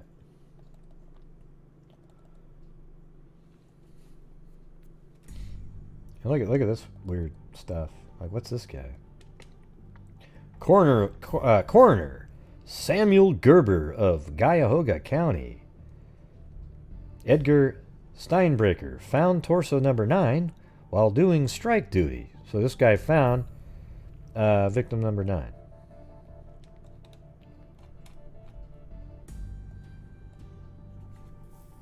July 19th. So this is way back then. America's strangest murder mystery has Cleveland police baffled. There have been 9 victims in 2 years, actually 10, all except 2 identified. Most gruesome of all, every one of the bodies had been decapitated and dismembered, as if by an expert in anatomy, surgery, or, let's see, I don't know. The heads of some of the victims never have been discovered. The majority of the bodies have been found in a district that borders something mills and a railroad yards in a gully that is called Kingsbury Run, close to the murky Cuyahoga River. The district is surrounded by a thickly populated region, and several police stations are within walking distance. What's just a theory? No, it's a totally bogus theory, Pasta Joe. Yeah, you need to have like a brain when you go through some of these things. It's absolutely a ludicrous theory with no basis in reality, okay? That's why it was almost immediately discounted, because they didn't want people to actually start buying into that crap. Yeah. The district is surrounded by a thickly populated region, and several police stations are within walking distance. Yet police have found not a single clue. The unknown murder has been termed the Mad Butcher of Kingsbury Run. No one knows when he strikes. The first indication of a new victim is disclosed when a part of a dismembered body is found. The torso of the last victim was found only the other day when National Guardsmen called to a steel strike duty saw the gruesome object floating in the Cuyahoga River. Police fear that a 10th and perhaps an 11th victim already have met their fates. The man is suspected of 2 or 3 other slayings in the past, in addition to the 9 known murders. We don't know about those. The slayer, police are convinced, is clever. He is muscular. He's a muscular man. The latest victim was a husky man, about 35, weighing nearly 200 pounds.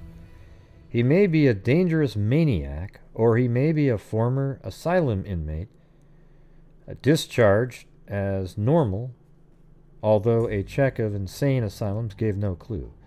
He may have been or still be a butcher or a surgeon.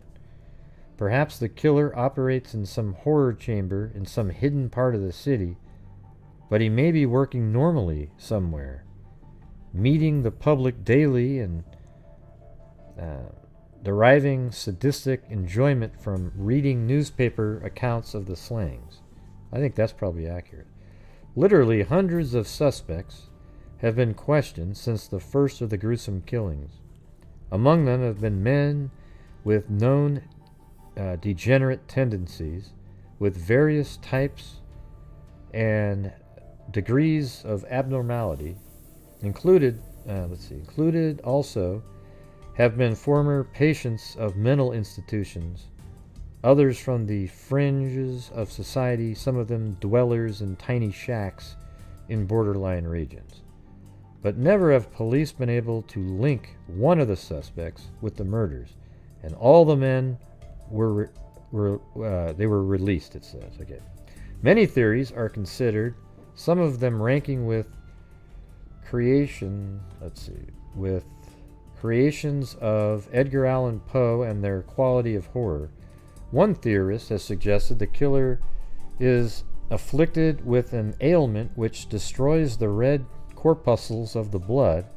This theory was based on the deduction that such a person might possibly seek to replenish his blood supply along vampire lines.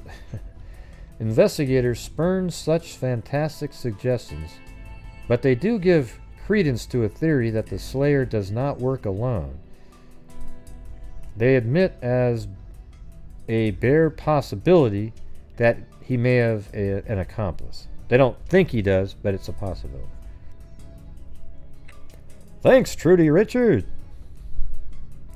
Detective Inspector Joseph McSweeney believes that the killer is a sex maniac, but Coroner Samuel G. Gerber of Cuyahoga County thinks otherwise. Let me ask you this, though. What experiment would this guy be doing involving chemicals where he needed to demasculate the men?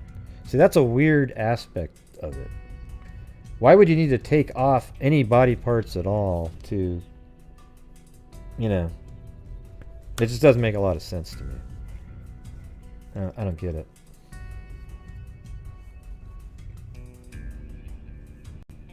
Dr. Gerber also conjectures that the man is a lone wolf.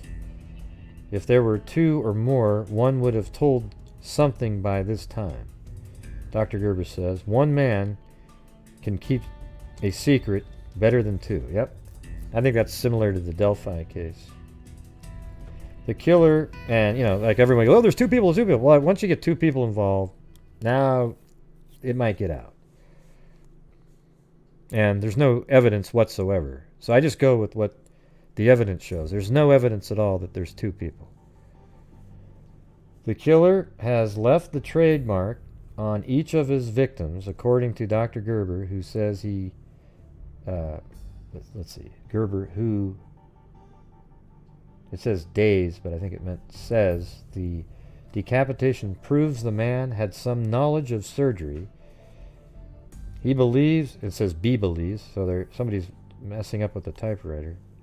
He believes the bodies are cut and disjointed only as the easiest means of disposal. That's definitely possible.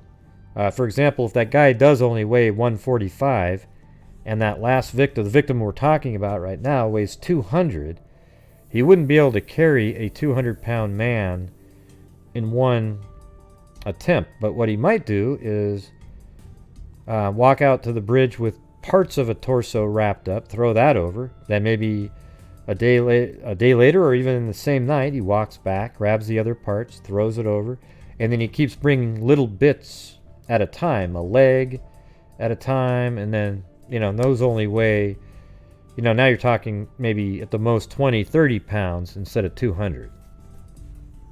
I mean, that's what was always bothering me about his weight, was that his victim was 200 pounds. Kind of makes you wonder if he only was 145 to 150, how he controlled them originally. Was he... Yeah, who the hell knows? It's crazy. The total may be higher. Let's see. The killer has left his trademark on each of his victims, according to Dr. Gerber, who says the decapitations prove the man has some knowledge of surgery. That doesn't mean that's a trademark, though. Well, I mean, technically trademark, I guess. I don't know. I'm not buying that it's a signature that they're sliced like that. It could just be that's what he does. That's how he achieved what he did. He believes the bodies are cut and disjointed only as the easiest means of disposal. Of the slayers, 9 known victims, 6 were men, 3 were women, all were under the age of 40. Police say the slayings began sometime prior to September 1935, when bodies of 2 men were found in Kingsbury Run. The total may be higher than 9.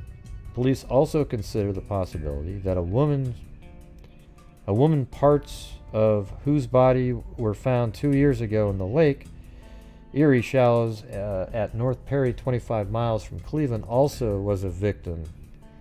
This, however, has not been established.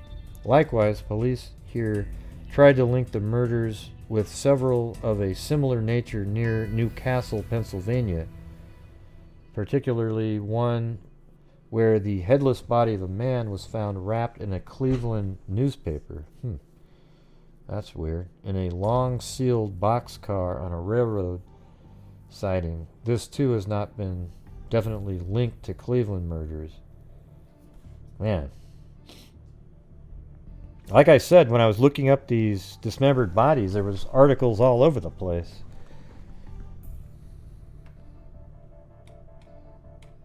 Oh, and then there was a body found in the river, but wasn't a victim of that. So I'm still on the same victim here. Let me see if I want to. This might be a duplicate.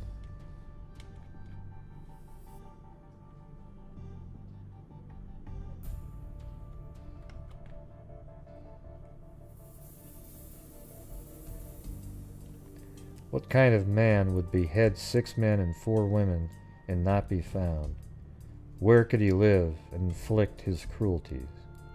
Who could pick 8 persons out a city of nearly 1 million whose disappearance would excite no inquiries? These are questions detectives have attempted to answer by arresting hundreds of suspects. Psychiatrists, psychologists, and criminologists have studied the handiwork of the mad killer without agreeing on his motive or compulsion. Yeah, it's pretty tough to know what his... You know, the letter is the closest thing that comes to maybe saying what his motivation is.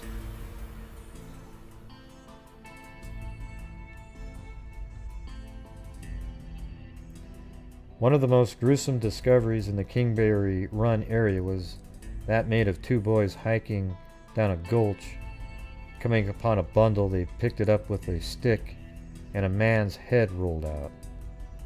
Detectives have almost lived in the section since the bodies were found there. They have brought in hundreds of suspects for questioning. They have examined hundreds of pieces of blood-stained clothing.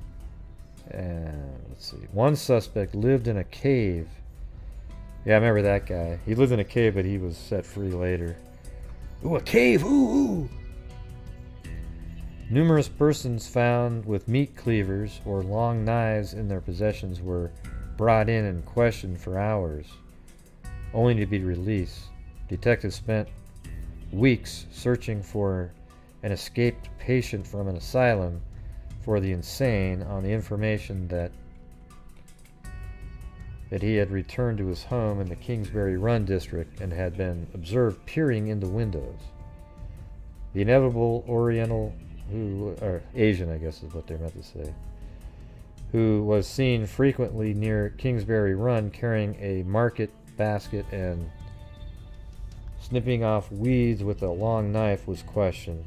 He said he made medicine from the weeds. One man questioned had talked a great deal about transplanting the human brain from one body to another. Well, that's an interesting one. One man questioned had talked a great deal about transplanting the human brain from one body to another. You know, that one's a little bit more interesting because that one fits into that letter a little bit. Because we don't really know what his experiments were. Remember my original thought was Frankenstein? Well, isn't that that's what that is, right? Pretty much. Man, they should have kept talking to that guy. One man question had talked a great deal about transplanting the human brain from one body to another. Dozens, that's a weird. Dozens of other quizzed had babbled about the killings while intoxicated. 2 detectives followed a trail of blood for 2 days only to discover that it had been made by an injured dog. Every possible... Yeah, now there's people out there. Oh my god, an injured dog? Oh my god, it's an injured dog, oh my god. And they forget all about the person. Alright, listen, anytime somebody does that, everybody, they are being pretentious and trying to virtue signal, okay? They really are... They don't really think that way. They just want you to think, wow, you're so woke that you actually are even more concerned about the wounded animal over a person. You know what? I love my dogs, but I actually care more when people die. You know, that's just sort of the way it is. Like I've said 100 times, if any one of you, even ones in there that I don't know very well, if you were in a burning fire and my dog was in the middle of the fire too, but I only had time to save one of the lives, the choice would be so easy. I would run right over to the person and get them out. Okay, then I'd try to go back, but, you know, that's just the way it is. So I hope most of you would do the same thing. Right? Because I want you to look into the eye of the families of the people who lost their son or daughter that you didn't save when you tell them, well, you know, Spot, he is 12 at this point. I wanted to save him first. Now I know a lot of you are, well, gosh, I love mine. I would save him. Okay, but come on, let's just be real here, everybody. You know, I like my cat. I would go save. Oh my God! Oh, it's just so funny. You always get these people. As soon as you mention something, you have this horrific story going on. You know, a man goes into a house, stabs to death the entire family of 5 children, and people are like, "Wow, that's interesting." So did he do? Then you go, and then he also killed the family dog. Oh my God, the outrage! They get so angry at that point. Right? I just think it's bogus and fake when people do that. Okay? Then their whole narrative becomes about the dog.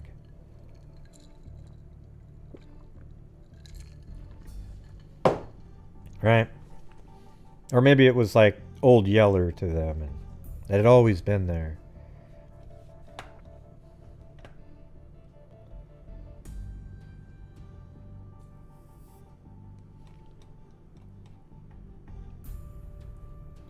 A man who habitually read books in a cemetery was questioned.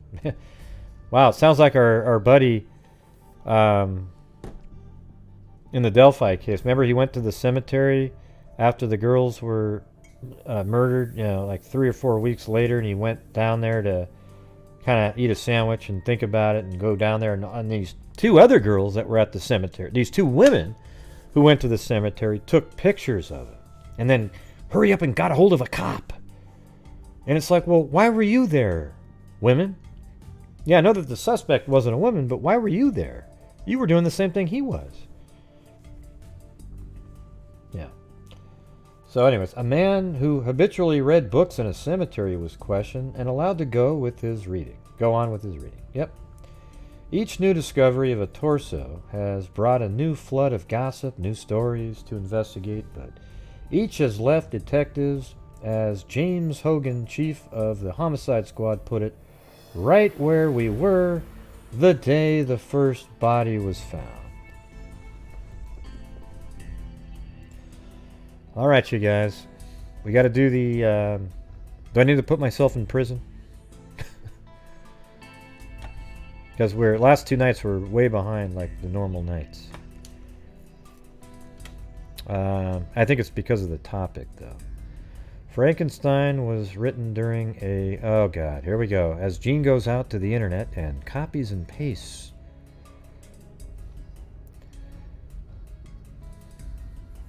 All right. Okay. Awesome.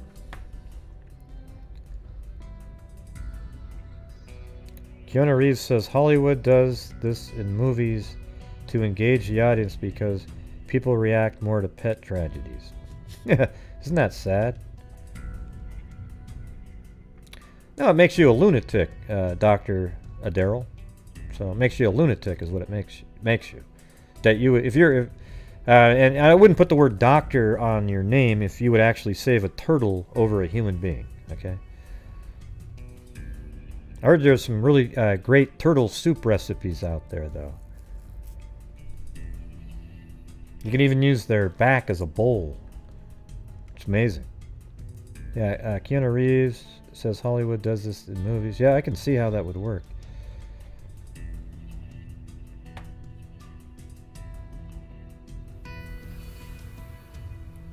Look at this crazy. This one's long here. I'm still on that same victim. All these articles came out right at that time. Gray, how could you possibly say that about the turtle? You're so mean. Well, there you go. You're back in jail, Gray. Oh, well. Back in jail. Back in jail.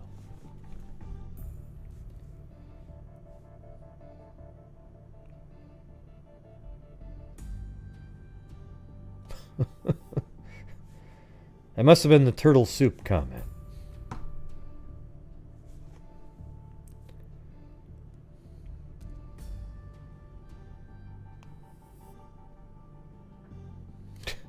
Animal lives matter. Stop it, Gray. You should be ashamed. Oh, God. Yes, animals' lives do matter, right? They do.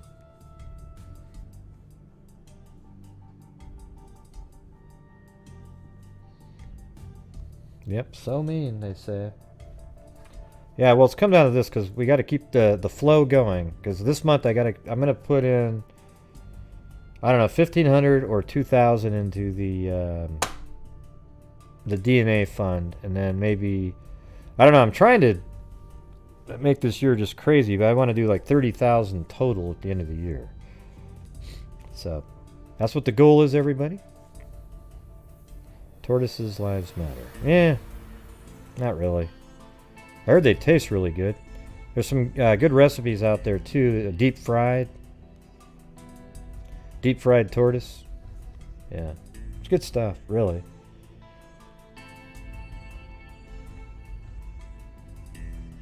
I know, nobody wants to let me out. I've noticed that. What's going on, Sarah Beth Colagras? Thanks.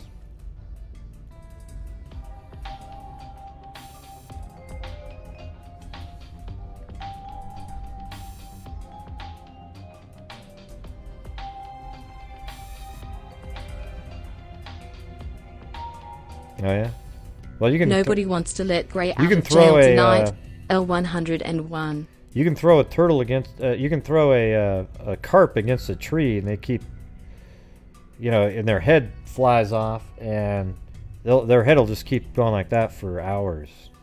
Carp are just... man. It should be illegal to put a carp back in a pond.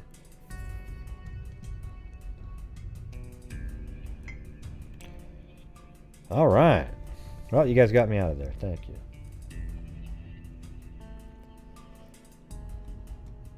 Hunt for torso killer leads to Stonewall. Somewhere in Cleveland today, perhaps in the drab areas, on the city fringes, or in the frowsy flats of its underworld, or even on trim and respected streets of its residential districts, there walks the torso killer of Kingsbury Run. Everybody tries to come up with their own, trying to get it to stick. But, you know, I think what stuck back then was the mad butcher of Kingsbury Run. 10 times in 34 months, the knife of the killer has claimed a victim. 10 times, a headless body has confronted detectives with a new but unvarying mystery. The killer's methods have varied little since September 1934, when the first body was found. All were nude and decapitated. In most cases, arms were severed at the shoulder blades, legs, and the hips. In some cases, arms and legs were cut into segments. Because the bodies of 5 victims were found in or near a dirty little stream known as Kingsbury Run, the last 3 bodies, almost as an answer, have been found far from its narrow banks on the southwestern rim of the city. What kind of man could behead 6 men and 4 women and not be found? Where could he live and inflict his cruelties? Who could pick 8 persons out of a city of nearly millions? It sounds similar, like it's weird how they take parts of some articles and almost the exact quotes. A lot of plagiarism back then.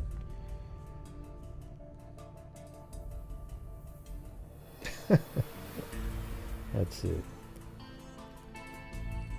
Only 2 of the 10 victims have been identified. The 4th victim was placed through fingerprints as Mrs. Florence Palilio, 41. She had been arrested once in a vice raid. One male victim, Edward Andrassy, 28, was identified by relatives. Police records... Oh, and I actually found... let me show you.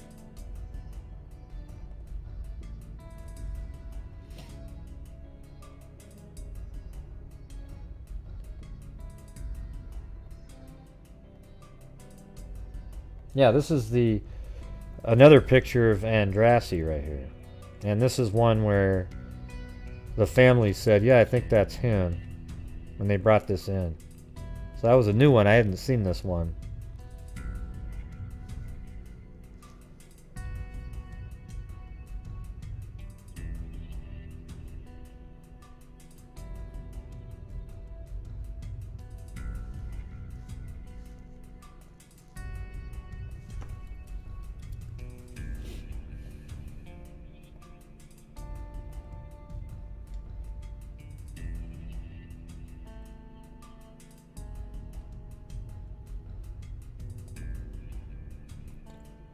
Yeah.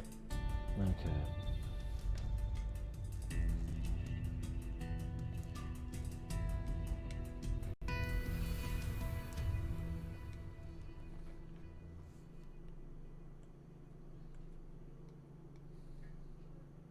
Dr. Gerber pictures the killer as a cool, shrewd sadist who has acquired knowledge of anatomy either as a doctor, hunter, male nurse, or butcher. That's interesting, the male nurse thing, because Andrassy was a male, he was an orderly. He is well acquainted with the city and able to gain the confidence of his victims. Disposition of the bodies, some quite heavy, would require a muscular person. Dr. Gerber is convinced that one person is responsible for all the killings. If more than one were involved, he says, they would begin to fall out and tell on each other. One thing the coroner can't understand is the apathetic attitude of the public concerning the killings. I think it's because of who the victims are. It's the same thing with sex workers. You know, when there's 10 sex workers killed, people don't care as much as if when there's 10, let's say like college students on a campus, right? But you could have 10 sex workers killed in a small confined area, much like Lumberton, right? And they're just not going to, the public just doesn't outcry about it. And all of these victims apparently were homeless types, you know, the dregs of society. The victim usually are not known, he said, and apparently their deaths failed to stir up any resentment. One of the most gruesome discoveries in the Kingsbury Run area was that made of 2 boys hiking down a gulch. Yep, we already talked about that one. Detectives have almost lived... Yep, so that sounds similar to they're copying from that other article now. All right, well, there you go. That was victim number 10. Yeah, and this is 11.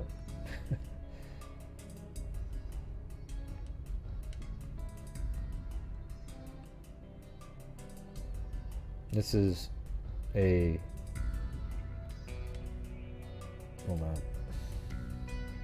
A Jane Doe here. 11th torso murder bared. So here we go. Here's another one. Discovery of a part of a human leg in the Cuyahoga River convinced authorities today that the city's fiendish torso murderer had claimed his 11th victim. Coroner S.R. Gerber said the murderer had committed his latest crime within the last 48 to 72 hours with the same dexterity that marked his other dissections. The discovery of the leg was made by WPA worker Steve Murawski, who first noticed it lodged against a piece of driftwood in the river. It had been severed at the knee and ankle. So it was really just like like a calf. The discovery of evidence of another crime in the series of torso murders was made near where the 10th victim mutilated body was pulled from the Cuyahoga River last July.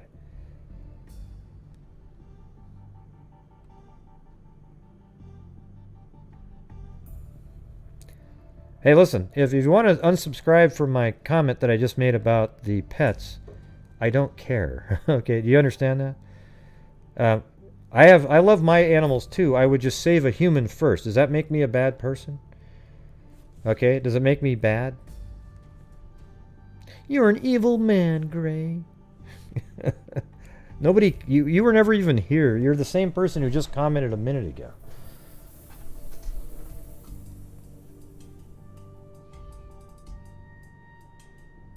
Why is hey, let me ask you something, Enid.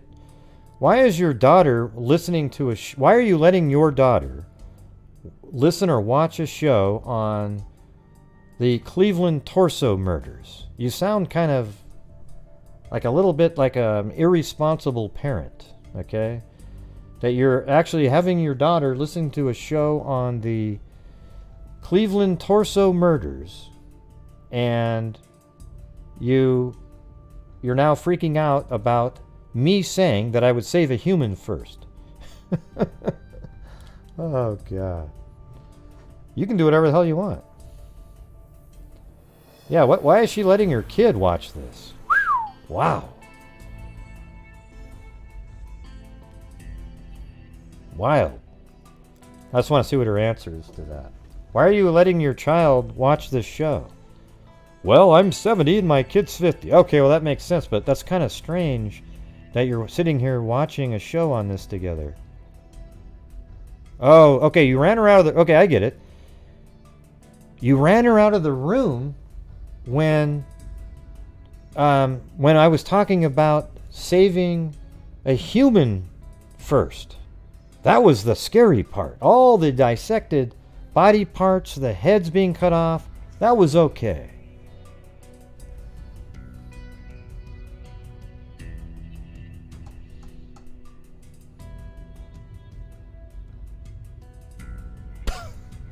Oh, come on. You really got upset about the turtle soup thing? That's just a total joke.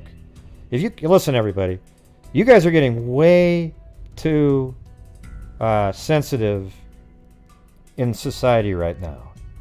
Okay? I was being facetious about the freaking turtle soup, okay? Because the guy up above said I would save my turtle over a human. So I said, oh, well, I heard there's some good turtle soup recipes out there. And you can even use their shell as a bowl, okay? It was a freaking joke, okay? So just grow up, Enid. Grow up. Learn to laugh at a few things here and there. Everything isn't going to be perfect. Nobody cares what your opinion is. Nobody cares that you were offended. There isn't a soul out there that cares about it, okay? So it was just you wanting to portray your moral superiority to everybody. You're so much better than everybody. Gosh, you're so great, Enid. And so is your daughter. Just awesome. I'm glad she owns 3 turtles, okay? I wouldn't eat a turtle. Jesus. Whew. Some really crazy people out there. I'll tell you that.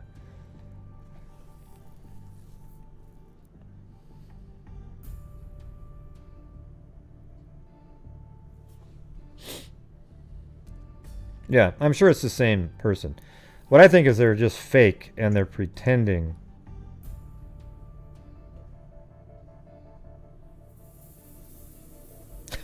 That doesn't make any sense, Enid. That was a bad comeback. Come up with a better one. We all need to grow up watching this channel. Yep, that's right. You do. You mean kids should be raised to watching this channel? I don't think so. I don't want children watching the topics that we talk about here. It's a very strange wording there. You might want to come back with something better. Yeah, that's right. Could a pig save you from a fire? Hey, let me ask you this: if you were in a fire, would you call to your turtle to pull you out? No, you probably wouldn't. I probably would be more happy to have a dog for sure. You know, because a dog could actually help, and they have brains that work. Turtles see a piece of something and they eat it. Okay, I'm not going to say that turtles are sentient.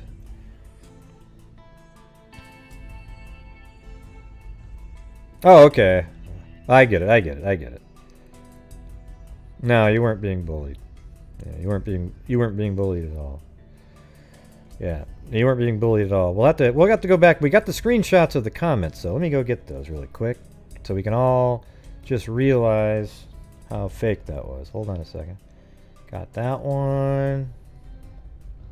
All right, 1, 2. All right.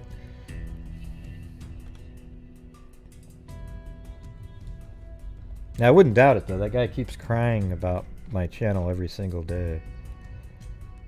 All right. Awesome. Yeah. Sorry about that, everybody.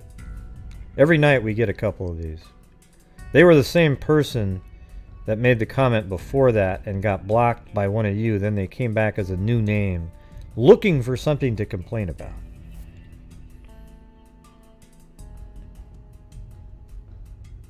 Yeah.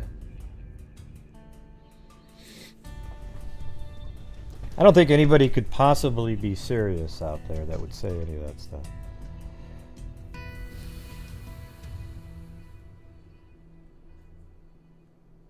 Yeah. 70 and Joby is 50. I'm going to run. I don't even get that one, Trudy. I wish I got the joke.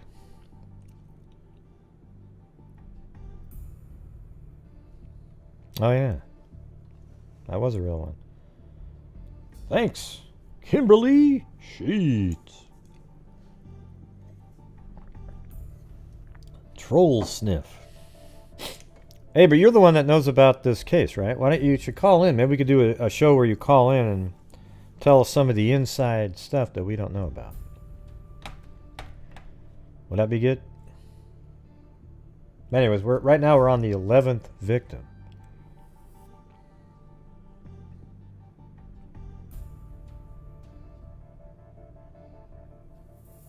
Yeah, well, I was trying to not talk to him. Do you notice how I was pretty good on the first one?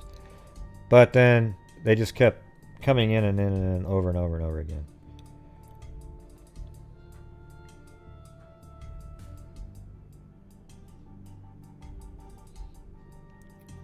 Who are you talking about, Gene? Say, Gene, you gotta have a full sentence so people know what you're talking about.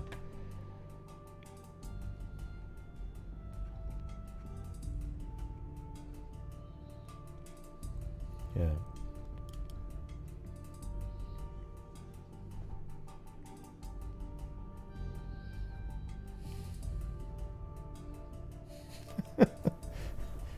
Oh, man.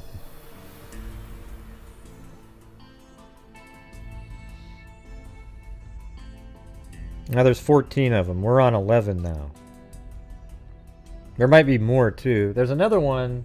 I thought I would do it live when we looked that one up. But let me try to get through these, though.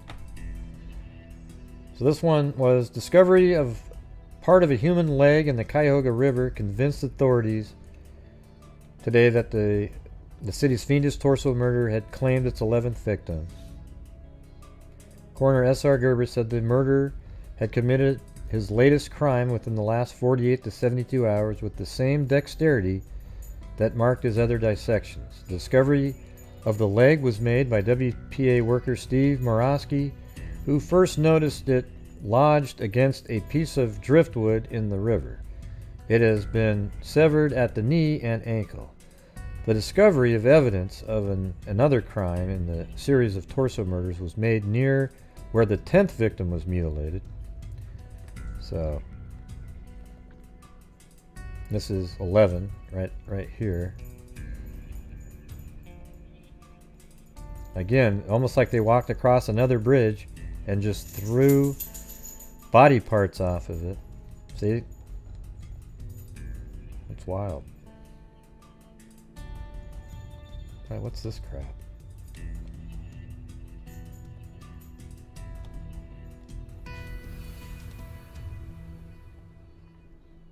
Yeah, see that bridge there? I think these are all sort of around the same time frame.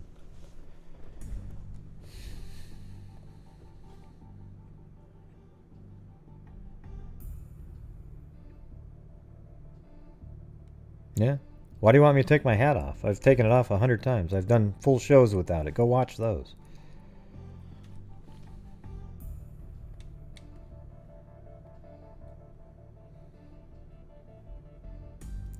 You wouldn't even recognize me. When I went to CrimeCon and I didn't have my hat on, nobody recognized me. And then Morph said, Gray, you don't have your hat. And I went, oh, shit. You know. Then, oh, there's Gray. Yeah.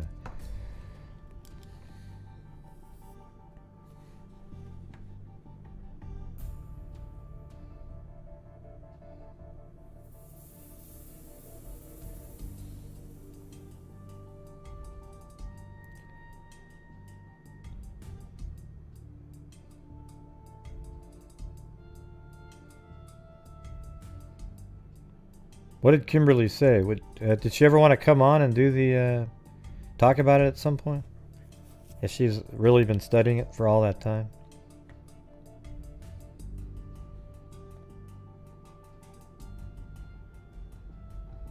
I'm not sure what you're trying to say, Branch Circles. Try to write a full sentence that's coherent.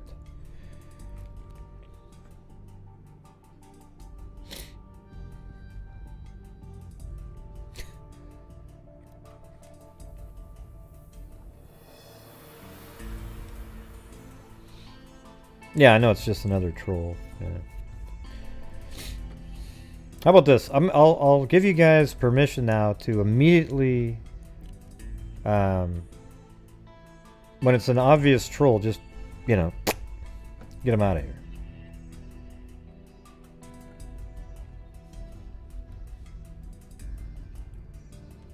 Yeah, it's a meandering stream, so yes, that makes sense.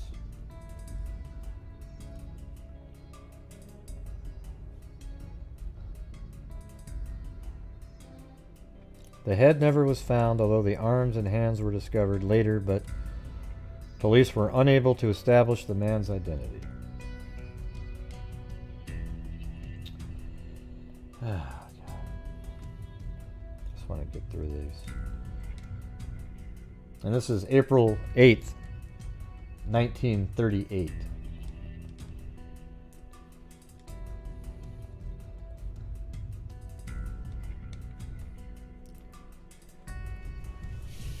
A WPA worker, Steve Markowski, let's see, he saw something white in the river. He poked on the object with a stick and observed a dismembered leg. It is another torso victim. This is a female, too, said Coroner S.R. Gerber. He immediately started an X-ray examination to determine definitely if it was from the body of a woman. The person was killed from 48 to 72 hours. The first victim was found in 1934. Let's see. Storm sewers entered the river where the leg was found. And Mary pointed out that it might have floated down the drain's swollen stream, or could have been thrown in from a highway bridge which crosses it nearby. Several hundred suspects have been arrested since the first torso slaying, but all have been freed.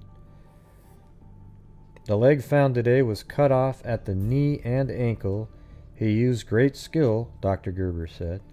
The dismembering either was done at death or after death with an extremely sharp knife or scalpel. There were the same hesitation marks as in several of the other slayings. Huh. That's interesting. Like you start doing it, but you don't, maybe you're changing the position. So you created a couple That's something new. We hadn't heard that yet. So there's hesitation marks. You know what that means to me is that he sort of toyed with his victims. He would put the knife to their head or something at one point and start to cut them to get the thrill. You know, that's what you would almost think. Because he knows what he's doing. So you would think that he was probably, would put the knife there and start cutting and then pull back and then do it again.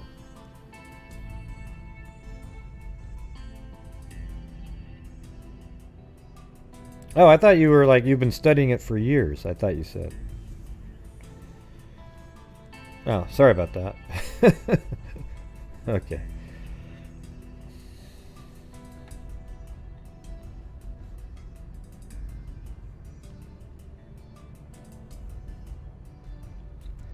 That's an interesting thing. Hesitation marks. In an unceasing search for the slayer, or search, I guess is what it says, Mary-Lo Zalewski and other policemen have been able to identify only Edward Andrassy and the third victim as Mrs. Florence Palillo, and she's the fourth victim. So the third and fourth victim were identified in their totals. I don't know if they have the first Lady of the Lake in there. Detectives found that Andrassy worked 7 years ago. It says pairs, but years ago as an orderly at a Cleveland hospital. On his death certificate it said nurse, but maybe it's sort of like a CNA kind of, an orderly, you would think.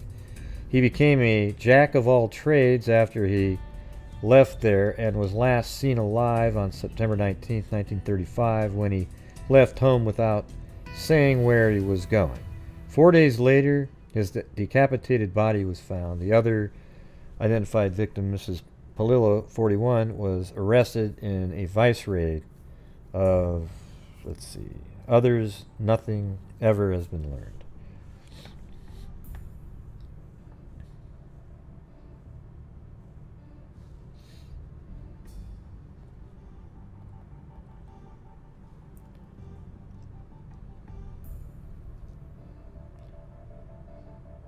Churning up and down the river in a sharp wind, the baffled detectives hoped to find the head of the latest victim, which a dredger had reported seeing, and other parts of the body. Coroner S.R. Gerber classified yesterday's find without hesitation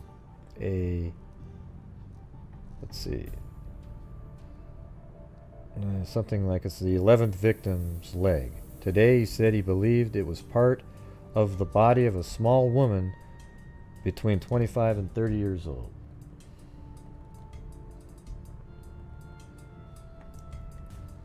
While detectives continue today their search for the rest of the Cleveland Torso Slayer's 11th victim's body, detectives disclosed that they identified the 9th victim. They also revealed that a heavy-set man had been seen to enter a storm sewer under the high-level bridge near where a white woman's amputated leg was found in the Cuyahoga River Friday.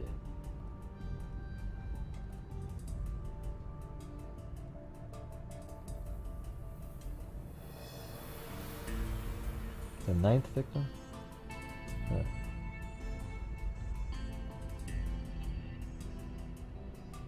Weird. Detectives today investigated the disappearance of 20 women here in recent weeks in the hope of connecting some with the severed leg of the 7th victim of the sadistic maniac who Coroner S.R. Gerber says is responsible for the surgical killings. Yeah, see, Rose Wallace is who they identified. I'm trying to find which. I have that picture in a file over here. Just looking for it really quick. Oh, there it is. So this is, they believe they identified her. Rose Wallace was tentatively identified as a victim number 8 of the Cleveland Torso murder. This would be 9 if you did Lady of the Lake. Miss Wallace drawn by Michael Nevin, is based on a lost newspaper photograph. Although Coroner Gerber never agreed with the identification, Mrs. Wallace's gold dental work was identified by a young African-American man in April of 1938 who claimed to be her son. So, sounds pretty certain, but...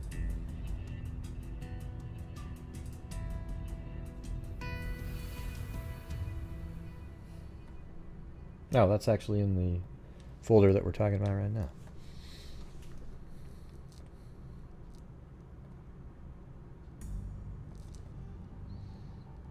And so here they're talking about it. Police seeking a solution to the 11th torso murder here, the most recent of which occurred last week, disclosed today they have identified the 8th victim. And we just talked about that.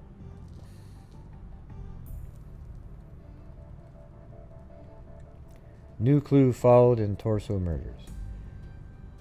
Carl Earl Spaulding said today he had informed Cleveland police that a number of surgical instruments have been found in a ravine on the Jimtown Road south of East Palestine, with the idea they might have possibly been connected to the Cleveland torso murders.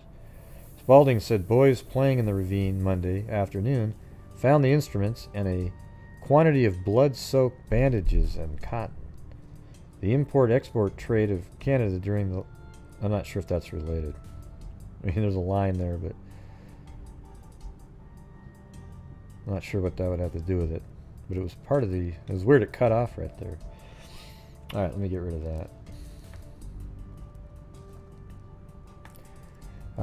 Operators of the Upper West 3rd Street Bridge here late today reported finding a human leg. This is still the same one. We're certain it's part of another torso, said bridge tenders Oscar Meister and Albert Mahaffey. Mahaffey retrieved part of another torso murder victim in July. So these guys working in the rivers, you know, they work these bridges and they keep seeing these body parts. So like some of these people have been responsible for finding multiple body parts, which would make them seem suspicious if you didn't know that. Spurred by the discovery of the torso, left foot, and legs cut at the knees and hips of the 11th victim of this city's mad torso slayer, police today searched the muddy Cuyahoga River for further parts. I'm going to read this part again. Differing slightly from earlier discoveries, the latest body showed more hesitation marks in the dissection, although the work was skillful enough to indicate it was the same mad slayer. He said he was certain the parts of the body found were from the same victim whose severed leg was discovered April 9th in the river about a mile below yesterday's discovery. So this is this article is from May 3rd. So they found the torso, left foot, and legs cut at the knees and hips. Because before they'd only had the, I think it was, what was it, the calf? The body was found beneath the West 3rd Street Bridge by Oscar Meister. The thigh and sack were pulled to shore with a boat hook. Another thigh falling from the sack when it was lifted from the water. God. Yeah, so it makes it seem like the killer might be, might actually be that person, the smaller sized person. And they would make several trips to dump the body parts into the river, maybe off of bridges, right? Because you have these, both thighs are in a burlap sack and maybe some feet, because those together might weigh, 25 pounds. So you go over there, you throw those in. Then maybe you make another trip and throw some of the torso in, and then you put the head somewhere else. That's what it seems like this person's doing. I agree with their theory that I think they're beheaded for a reason that is what he's doing, his experiment. That's kind of that's his MO. That's what he's doing. The body parts being cut off are for easier transport. Right? But I think the head, because you could easily have left the head on a upper part of a torso and just carried that somewhere. But it seems like the head was cut off. That's how they died a lot of times. So to me, that wasn't a utilitarian, like it wasn't a move made for like, to help transport the body. That was what he was doing. So then we go back to that Frankenstein comment from earlier, right? The guy wanted to know about switching brains. They might want to go look back at that guy again, because that one fits the letter sent too. A little bit. Unless the letter's referring to chemicals. But he had a volunteer. So you could see somebody being crazy enough that would be a volunteer to be a Frankenstein, because some people are just, oh wow, yeah, man, that'd be great. You get the slick talking idiot doctor that would, or doctor like person.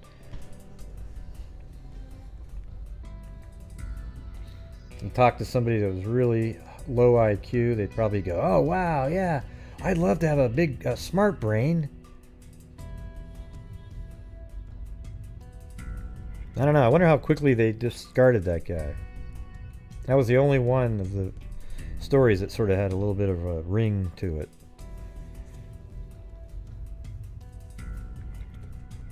The weed guy? I don't know. He was just... Although, yeah, I mean, he was kind of experimenting, trying to make different remedies, right?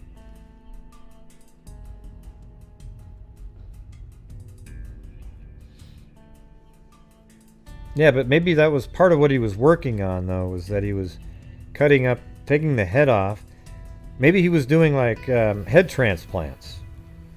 Maybe he had two victims at the same time, and he would try to cut one's head off and then put the other head on the other one and attempt something, and then he would remove it. I don't know, but I think the head's being cut off. I mean, that's a good point, that none of the tops were cut off where you would be taking the brain out, right?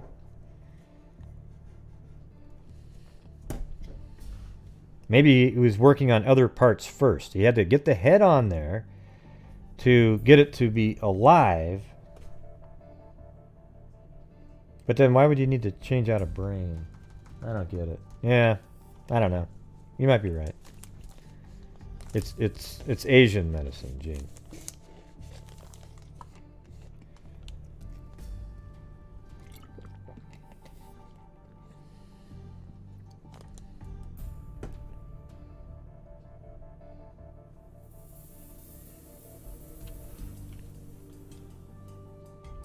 Well, let me just reset you guys on the letters. Some people probably weren't even here last night. So this is an actual letter that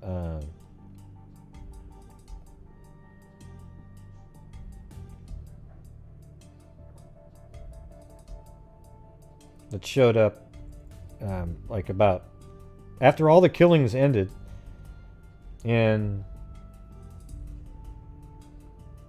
1938, later in the year, this letter came in to the police. And I'm opening it up right now. It takes a second.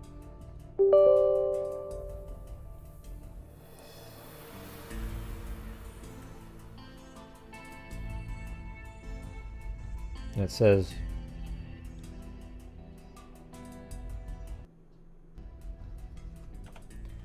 you can rest easy. It's pretty crazy. We actually found the spot he was talking about too. You can rest easy now, as I have came out to sunny California for the winter. It's actually Los Angeles. I felt bad operating on those people, but science must advance. I shall soon astound the medical profession. And then he's saying, a man with only a DC. Maybe that's like a doctor in training. Who the hell knows? Medical school. Something low like that. What did their lives mean in comparison to hundreds of sick and disease twisted bodies. Just laboratory guinea pigs found on any public street. No one misses them. Nobody misses them when he failed. So that means that when he failed, the people died, and then he threw their body parts out, and nobody missed them at that point. My last case, though, was successful. So that person is obviously, in what he's trying to imply, is that person's alive and walking around now. I know now the feeling of Pasteur and Thoreau and other pioneers. Right? So right now, I have a volunteer who will absolutely prove my theory. They called me mad and a butcher, so the mad butcher of Kingsbury Run. But the truth will be out. He just says the truth will out, but, you know. I have failed but once here. So he did fail once there. That means there's a body that's been beheaded and body parts were taken off. The body was not found, you know, so he's saying, well, you know, the body wasn't found in this area too, and never will be. You know, so he made sure that the body would never be found. But the head, minus features, so maybe taking the nose off, the eyes, the ears, who knows, is buried in a gully on Century Boulevard between Western and Crenshaw. I feel it is my duty to dispose of the bodies. I do. It is God's will not to let them suffer. So it's something like something in his experiment was creating a lot of pain in these people. So it's almost like he injected them with something too, right? Like that could be something. That he injected their bodies with something. And then maybe the move to kill them was to cut off their heads to, you know, put them out of their, quote, misery. And then after that, he would chop their bodies parts off for easy transport. What do you think about that theory? Maybe he was injecting them with something.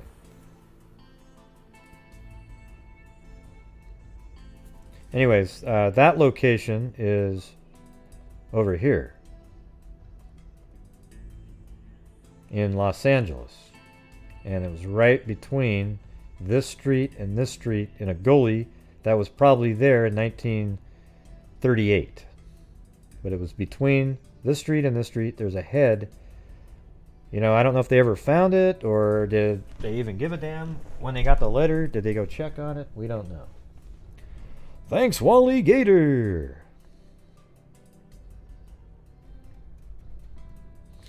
The letter sort of seems true to me, though. I mean, you know, it might be just because it's, I don't know. I don't think it's just because it's interesting. It just seems to me like it just feels right. Like this guy wrote a letter and it got there way after he was already gone. He's probably even somewhere else now.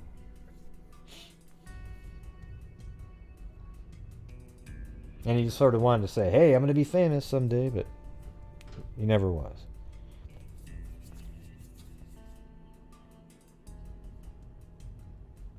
Yeah,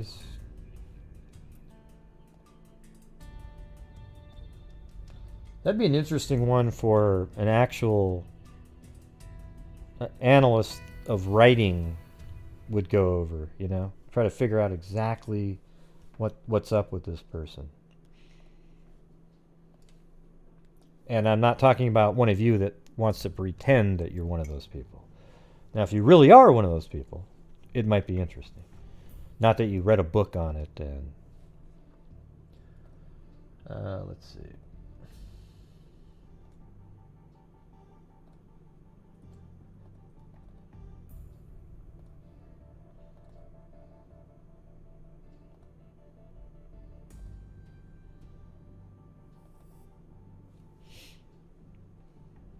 So they're looking for other parts. I think we've already done that. But here's the last one.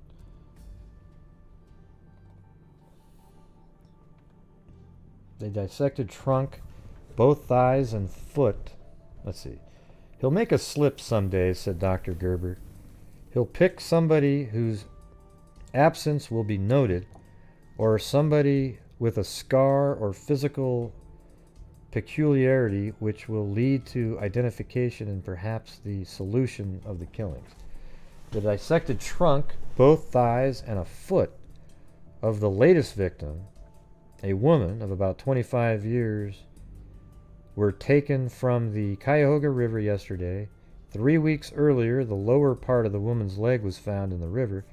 The only possible hope of identifying the woman lay in a T-shaped scar on the abdomen, Dr. Gerber said. The scar, he said, appeared to have resulted from 2 operations, one for the removal of the appendix. Detectives were canvassing hospitals, hoping to identify the victim through the surgical work.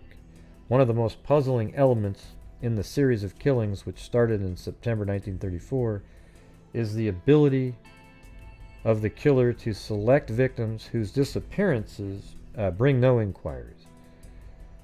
Only 3 of the victims, 2 women and a man, ever made have been identified. Dr. Gerber commented again today on the smoothness which the heads of all victims have been removed. Only a skilled person, he said, could have dissected the head so neatly from the body. However, he said the killer apparently was nervous or hurried in his most recent killing because his work was more ragged than in previous cases, and several ribs were broken in severing the trunk of the body. The woman was killed about a month ago, he said. As the other cases, the body had been drained of blood.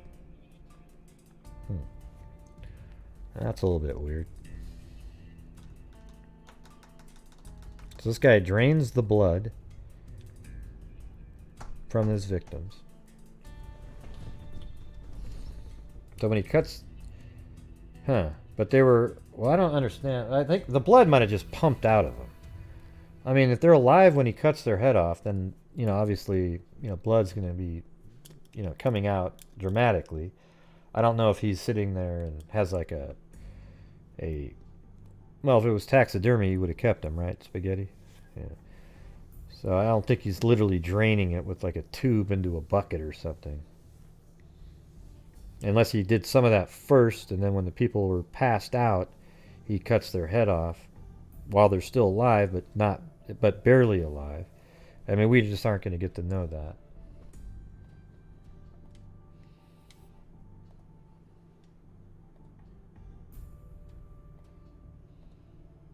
All right. So this is the last victim. There was 2 of them on the same day again, just like the first 2, right? Isn't that weird? Other than the lady at the lake, you had Andrassy and the John Doe. And then the last set were found together as well, a Jane Doe and a John Doe. So this is in August 1938, and that letter was December 1938. So that's interesting, right? Now, we don't know, Spaghetti. All right? We don't know.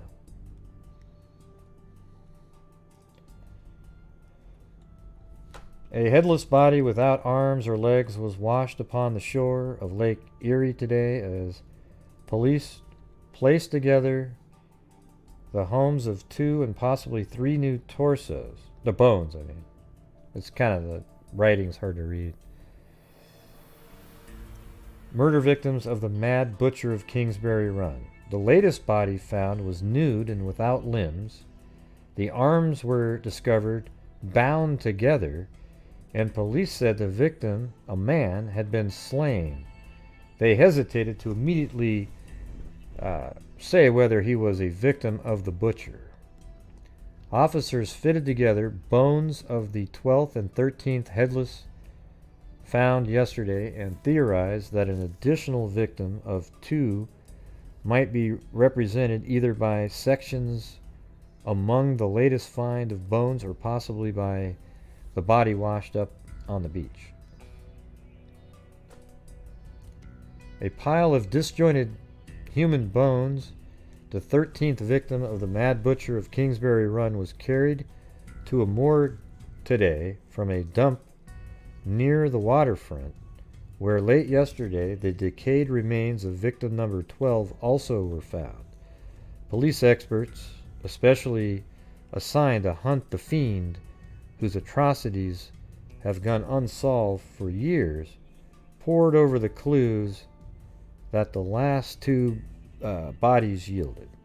But they found most of them familiar and discouraging. Both victims were women who might have been black. I thought they were both, one was a man. Yeah, it says Jane and John Doe. The manner of mutilation, and they might have thought one was a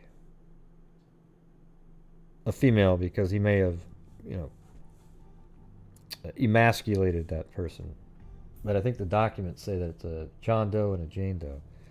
The manner of mutilation and, what is it?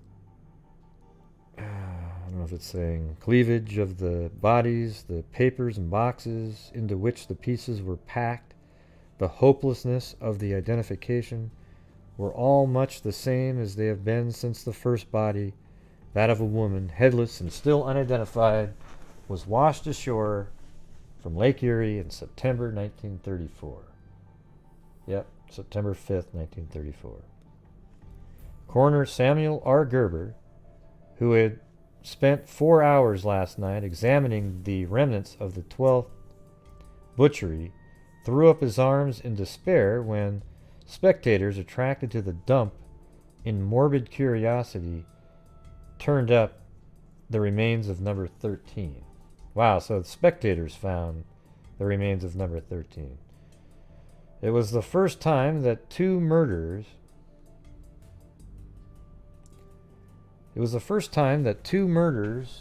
had been discovered in one day. Previously, there had been intervals of as much as a year. That's not true. You had Andrassy and the John Doe. Between the findings, only 3 of the 13 have been identified, but all have been borne the marks of marks of the same murderer, probably a sexual pervert. I don't know if you guys can see this, but the typing's like really, it's not clear. It's probably easy to see from a distance. I don't know. But all have borne the marks of the same murder, probably a sexual pervert with a rudimentary knowledge of surgery. Meat market wrapping paper and twine was used frequently to bind up the parts. Man, see, that's weird too now. So now we hear differently that, the body parts were bound up and then wrapped in newspaper, just like a butcher would do, right? So maybe it really was a mad butcher. Had not been in the dump for more than a few weeks, had been kept in a refrigerator for months. Wow, let's see. Meat market wrap paper and twine was used frequently to bind up parts of bodies, and there were indications that the body of number 12, which had not been in the dump for more than a few weeks, had been kept in a refrigerator for months. Wow. Although the new discoveries created great excitement in the city, it was more from curiosity and horror than indignation, because few of the victims were known. None was prominent. One was a sex worker. The butcher's name was applied euphemistically by police and newspapers from the scene of his first crimes. Victim number 12 was found only 800 feet east of 9th Street. So, let's see. Here's 12.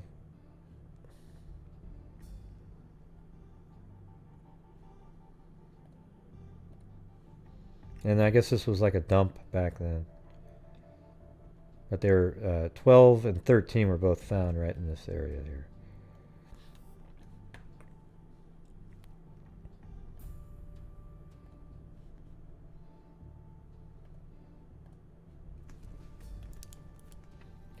800 feet east of 9th Street, a main thoroughfare that extends to the docks used by Great Lakes passenger liners, something like flying to Buffalo, Detroit, and upper something. The body lay less than a quarter of a mile from where ship passengers embark and disembark. The dump is in a sector of something Lake Erie land dotted with ponds and backwashes, but near the newly opened something Lakeshore Drive. There you go. All right, so that was 12. Those were the documents that I had under 12. And then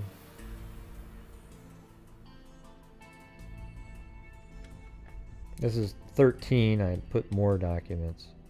2 more victims of the torso. Body was found on the lake shore today near Gordon Park, several miles east of the dump, where 2 victims of Cleveland torso killer were discovered last night. The body was whole except for the feet, and police said preliminary investigation gave them no reason to believe it represents another torso killing victim. Yeah, that sounds a little different. Detectives found arm, leg, and rib bones today on Cleveland Lake front dump, and coroner Samuel R. Gerber said they were parts of the body. Well, who cuts people's feet off, though? I mean, that one might be related. The bones which coroner Gerber said matched the skull found last night 100 feet away were those of a man. The head and upper torso of a woman. See, there we go. The 11th torso killing. It's actually the 12th. The 13th victim. The coroner said he was satisfied after investigation that number 13 victim was represented. Earlier, he had expressed belief the bone collection gathered in 2 days might be from 3 persons. But how many persons this man has murdered is in question. The victims were unidentified, like all but 3 of the 4 women and 6 men who met similar fate in the last 3 years.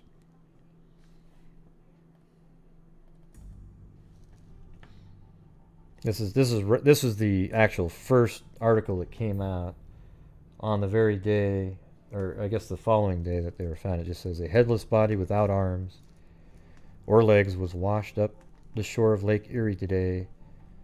As possible piece together the bones of 2 new torso murder victims of the Mad Butcher of Kingsbury Run.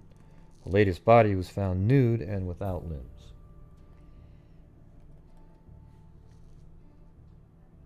So they've got a left thumbprint of the 11th victim.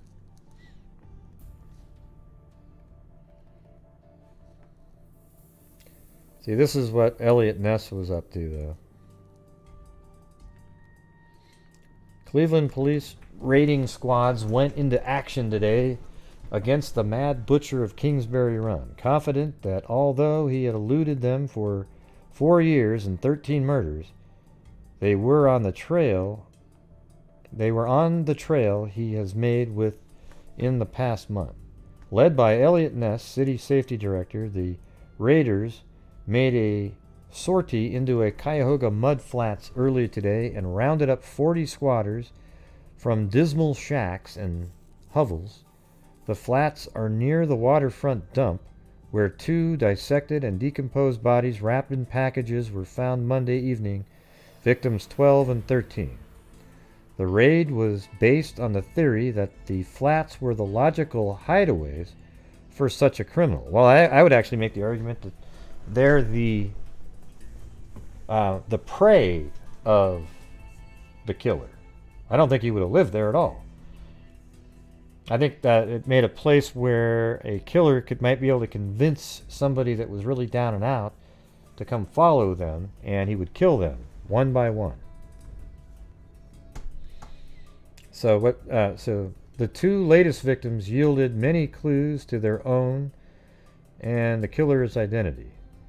These were a ragged blue coat, a patchwork quilt, a cracker box, a fish container, and a sugar sack in which the pieces were stuffed. Enough skin left on the thumb for a fingerprint and dental work that might identify the skull. Before dawn, 58 hobos had been jailed for fingerprinting and questioning. Ness said the roundup had a twofold purpose: to get the hobos' fingerprints checked at the FBI headquarters in Washington, and to clear out the jungles and eliminate the mad butcher's bait. Well, there you go. So he agrees with what I just said. In almost every case, he has chosen obscure... Well, why would you want to get rid of his bait, though? Wouldn't you want to kind of... Why not just put a bunch of officers around there? And well, there was even one guy that dressed up as a hobo. It was so hokey, it was ridiculous. He had a little stick with the bandana with something in it. I mean, was that literally... I mean, it just looked crazy to me. Maybe that's really what they did. In almost every case, he has chosen obscure persons without relatives or friends who might report their disappearance. By cleaning out the jungles, he said, he may be able to force the killer. Hey, thanks, Billy Boy Blue.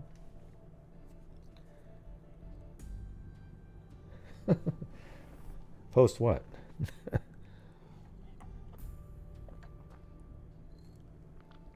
Yeah.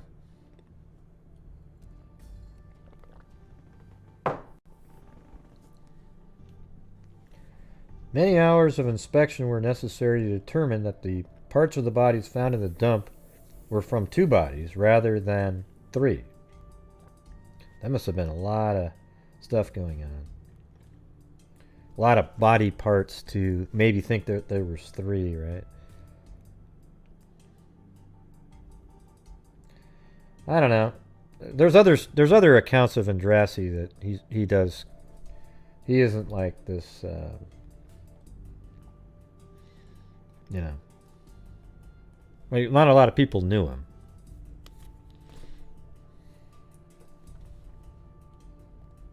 I mean, I've heard other accounts where he was kind of down and out too.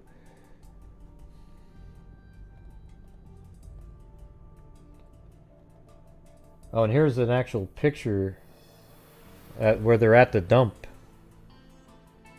And I wonder if that was actually one of the bags right there that he's looking through.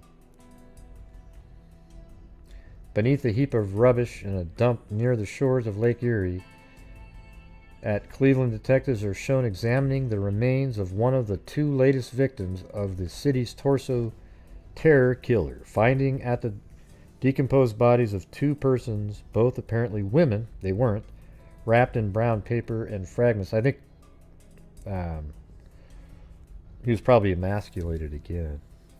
But yeah, and yeah, I mean, you're probably a little, you know, that Andrassy isn't exactly like the rest of them. But I've read other parts where it didn't seem like he was, you know, like this high-end person again. Like it took a while for, you know, somebody came forward to actually identify him. Like a long time. He wasn't really missed, you know. But yeah, he doesn't seem like he was a squatter or something like that.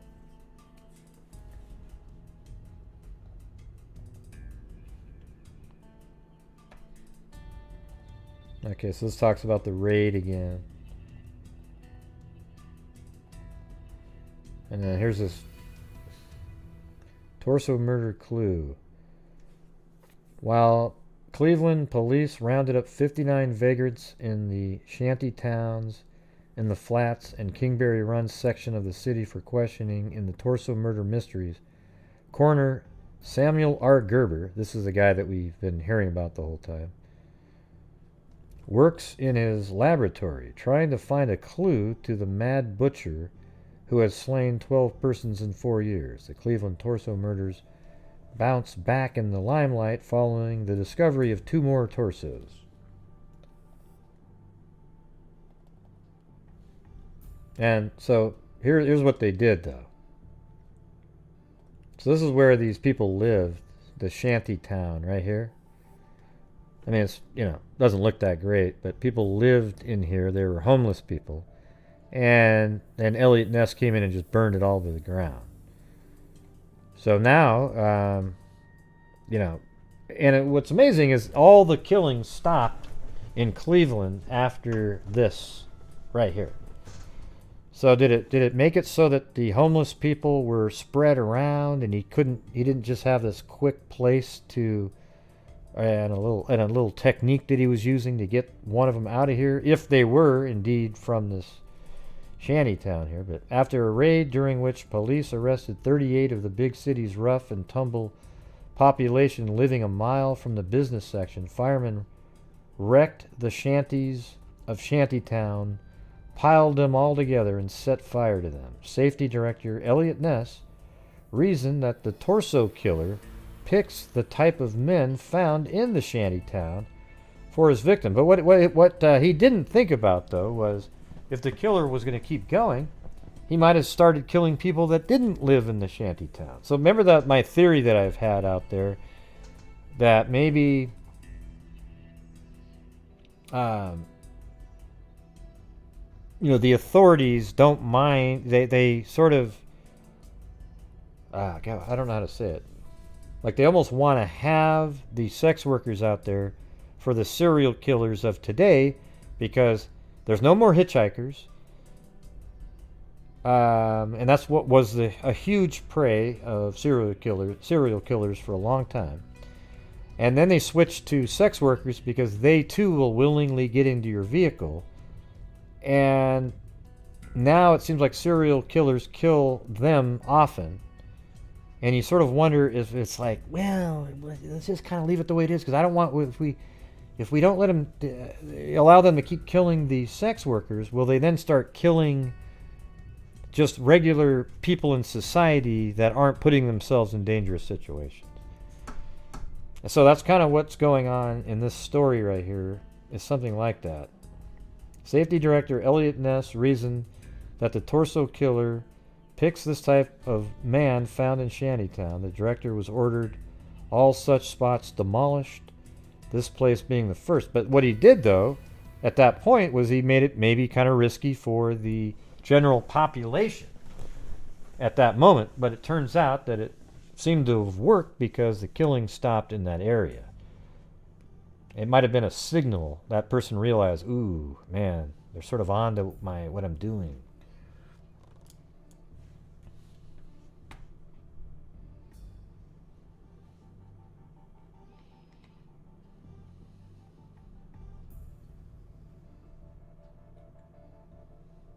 Yeah.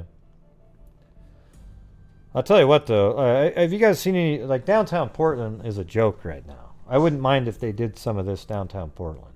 Just start, get the people out of there, and it's just a joke right now. There are literally tents all around town and trash everywhere. It's, when I go get my physical therapy, I have to drive down it's disgusting.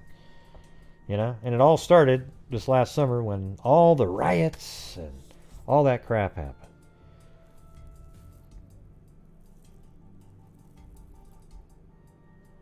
Yeah, I don't, but in this case, I don't know. It seems kind of lame. Like these people, that's probably the only place they lived. I don't know where they went after this. But at the same time, it was dangerous for them, right? So maybe it was a good thing that this whole area, little mini city of just absolute, nothing good's happening there, was taken out, because then people would have to find some other place to be because they were all victims. I doubt it was, some weird, he didn't have any altruistic feelings about it. He wasn't like, hey, we're really trying to help these people. Now, I don't think that's what it was doing, but it probably had that effect. There was no more murders in that particular way in that area during that time. So, he probably got credit for it, but in reality, he was probably just trying to destroy the an eyesore in the town. Wow, look at that. Cher was living back then. I always thought she was old, but man, her face never changes. It's unbelievable.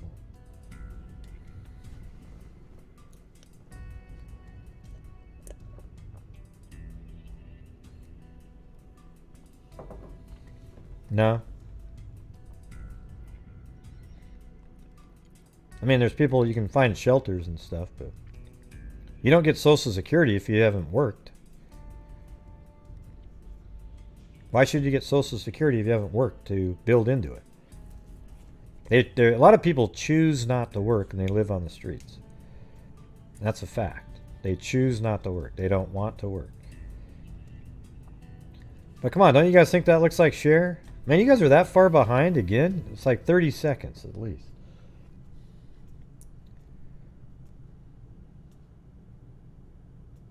I'm not sure what you're talking about, Sarah. This is back in 1930 something.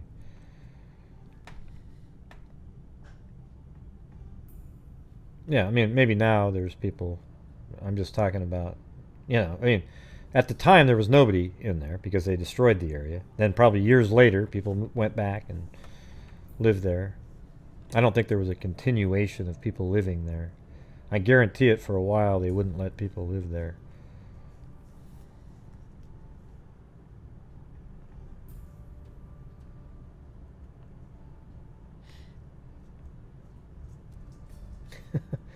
Yeah, you got to admit though, that does look like her a little bit, right? Come on.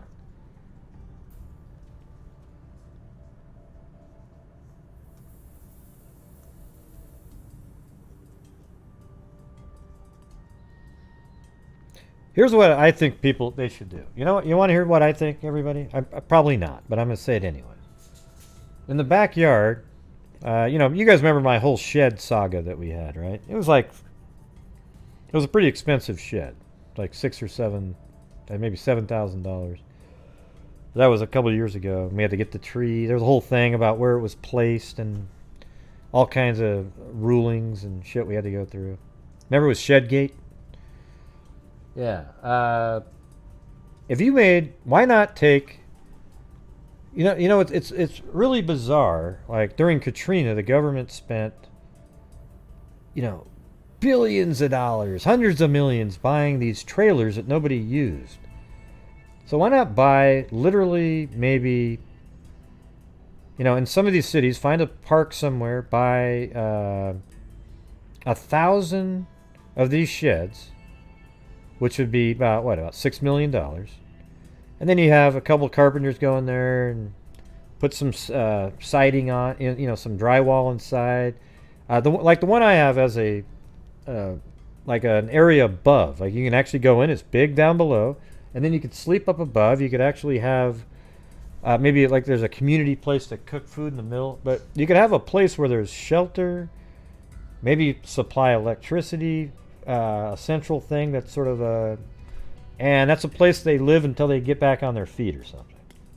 At least it's a freaking regular looking building, and it's way cheaper. Way cheaper. And you have somebody that runs it, right? And you don't, maybe even you have police that walk around and make sure that everybody is doing what they should be doing. It just seems like you could build a really cool little place. There's actually a place that looks sort of like that right down the street over here.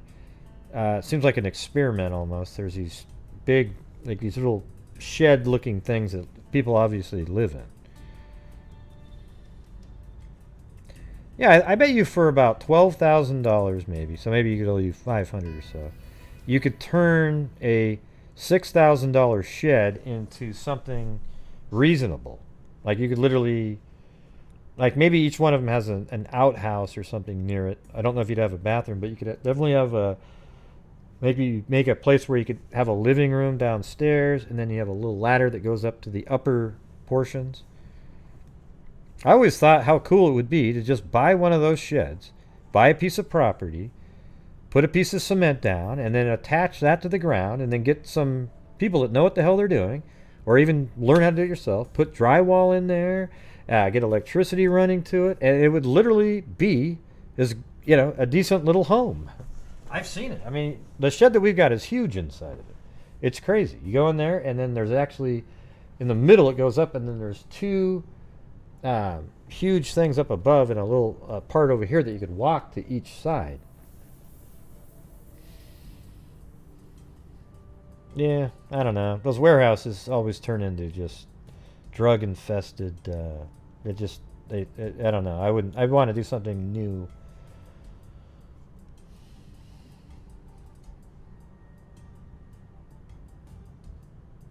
Yeah, it's definitely I've seen those lately, but I've been I'm not talking about building an actual home. I would do like you know, you have a pre-made shed, and then you just fortify it a little bit. You know, maybe put some stronger stuff inside, and drywall.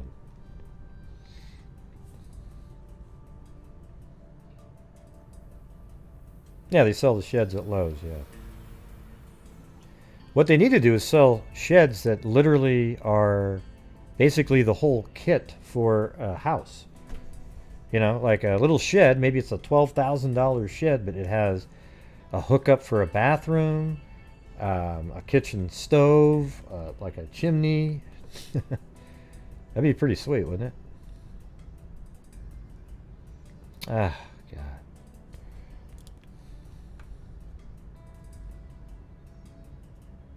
All right. And let's see, where are we at here? Oh, this was kind of this is that same mortician. You know, I wonder if he's been looked at. I know that there was a mortician that people were interested in, and he is one.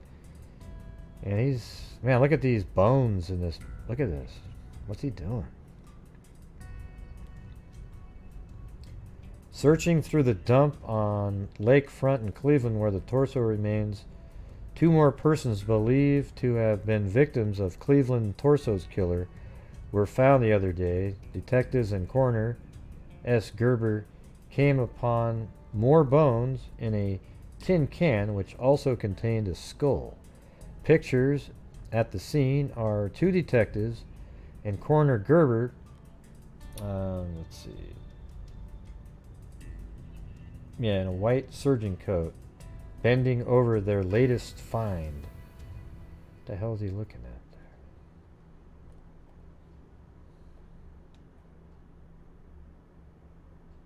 Almost looks like a,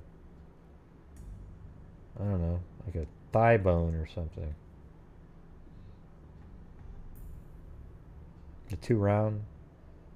No, there's just one round thing there, right? And look, that looks like almost like a bucket full of bones, right?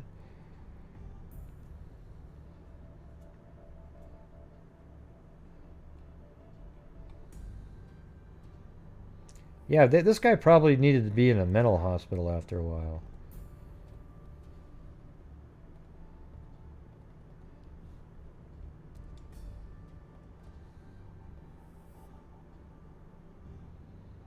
Okay, detectives picked up a 59-year-old junk dealer tonight for questioning in connection with 12 butcheries. Quick action followed identification of a quilt wrapped around parts of the latest woman victim's body found on a dump here last week. Oh, weird. So it was a quilt. A barber gave police a description of the junk man to whom he said he sold the old quilt. There are lots of quilts like that, the man said when confronted with the evidence.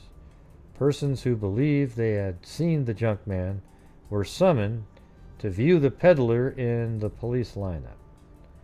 Neville said the tracing of the quilt was an important link in the search for the madman who has decapitated 5 women and 7 men in the last 3 years.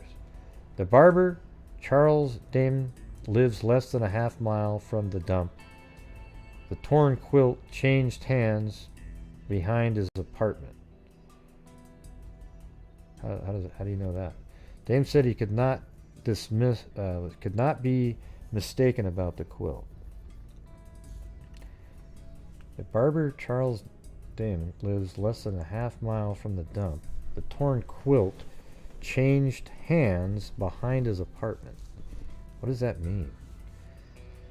Said he could not be mistaken about the quilt. The torn spots on the patchwork are exactly the same as those on the quilt I gave away. Okay, so he gave away the quilt behind his apartment. The barber said he had cleaned his apartment and was carrying rubbish to the yard when he saw the junk collector. The collector offered him 67 cents for the armful, he said, promising to return the next day with the money. Dam said he did not return. Safety Director Eliot Ness made plans to eradicate all shanty towns in the city. Ness said the jungle lands were the theater of the torso killers operations in most of the 12. That's kind of a random sentence at the end there. It didn't fit with. All right. I'm going to go get a Gatorade.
Yep.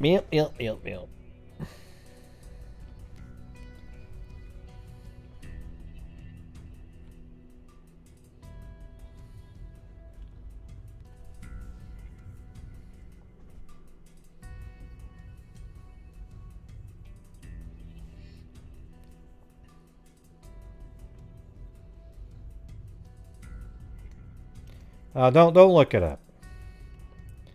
They were called series killings. There's been serial killers for a long time. When you say when does it become a thing, it's always been a thing. It just wasn't called serial killing. Okay.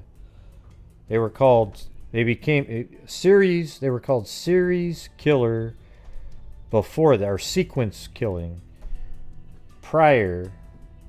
And then finally they said serial killers. No, it's not. It's not 1970s. That's not when serial killers became a thing. That's maybe when the term was started to be used, but there have been serial killers probably for thousands of years. Okay, people have been psychos for a long time. That's not true, Gray. Australopithecus africanus wasn't like that. How do you know? How do you know, Mary Lou? I don't know, I'm just throwing it out there. How about Australopithecus neanderthalensis? Do you think that they had serial killers? I do. I think that even Neanderthals, they probably even had a higher percentage of serial killers, right? Okay.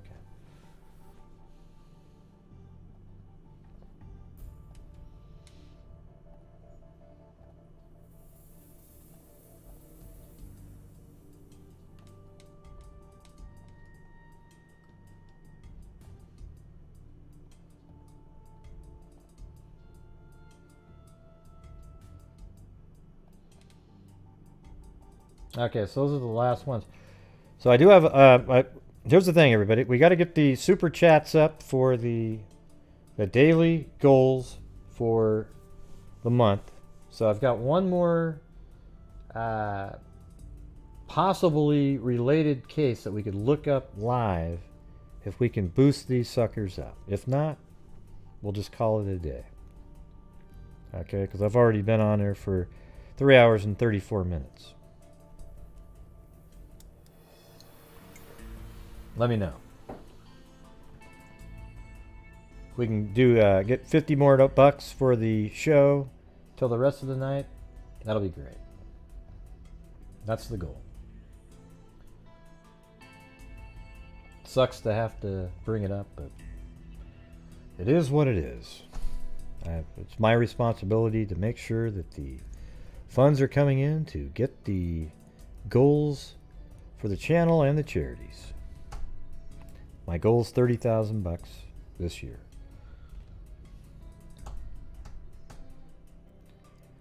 And we'll see what happens in the next 2 minutes.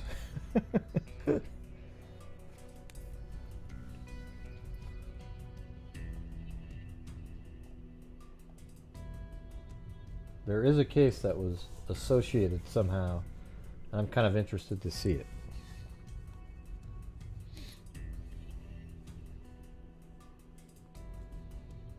Yeah, well, yeah, serial killers didn't just become a thing.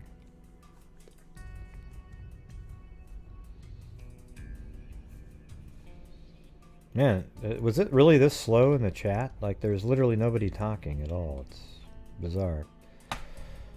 Anyways, daylight savings time is tonight, right? So it's spring forward. Hey, there you go, Susanna. Hey, you're my cousin, right? You're a, well, maybe it was Podrick, but I have a Fitzpatrick in my lineage. But you were more of a Podrick, right? Or was it Fitzpatrick? Thanks, Susanna.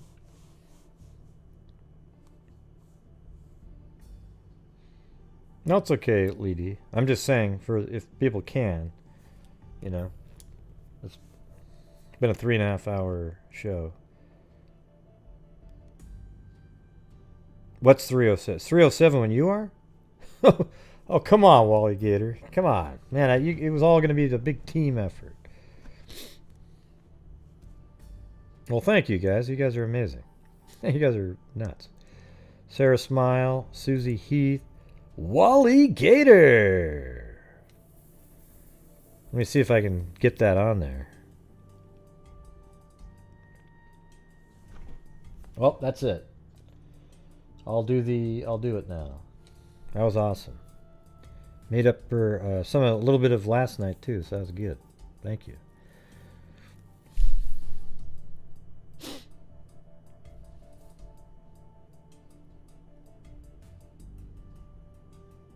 Yeah, you're a Fitzpatrick. See, I'm related to you, Susanna. No wonder. I bet you Gene Fish is related to me too. You know, that people that, you know, like a sibling rivalry. How come it's not playing the music? Well, anyways, we had Here's a Start by Susanna, and then Wally Gator said, "The show must go on." I wonder if I'm not connected to Streamlabs. Let me see.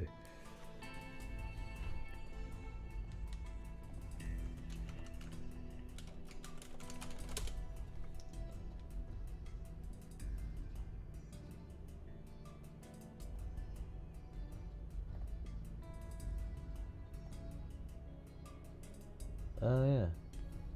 Wonder if that was okay.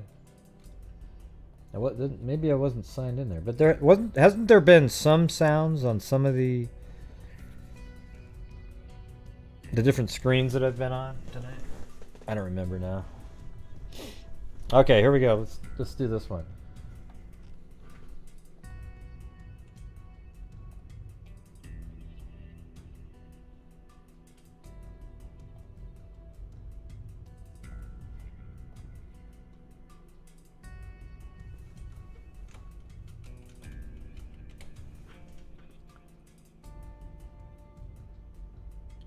Okay. Well, that's interesting because one of the Dan, he sent me that map, and that one has almost the same year as the one coming up here.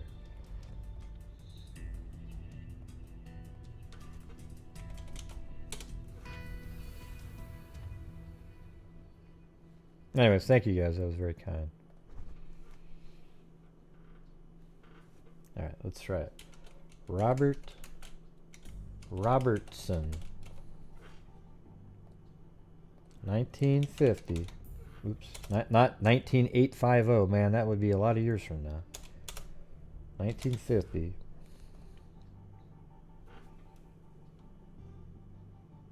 Cleveland.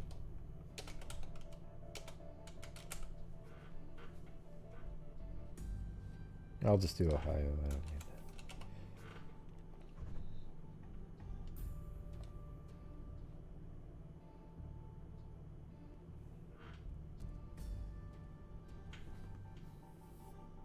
It says July. Let me try July 1950. I see the name there, but I want to get to the first one.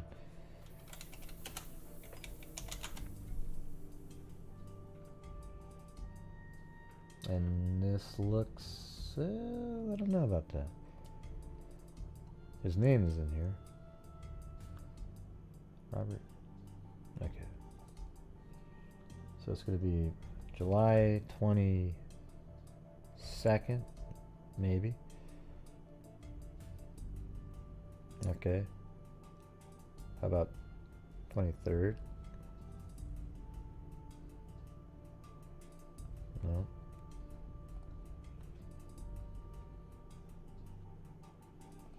I'll just say July 1950. His name's up there. Now I'll just do August.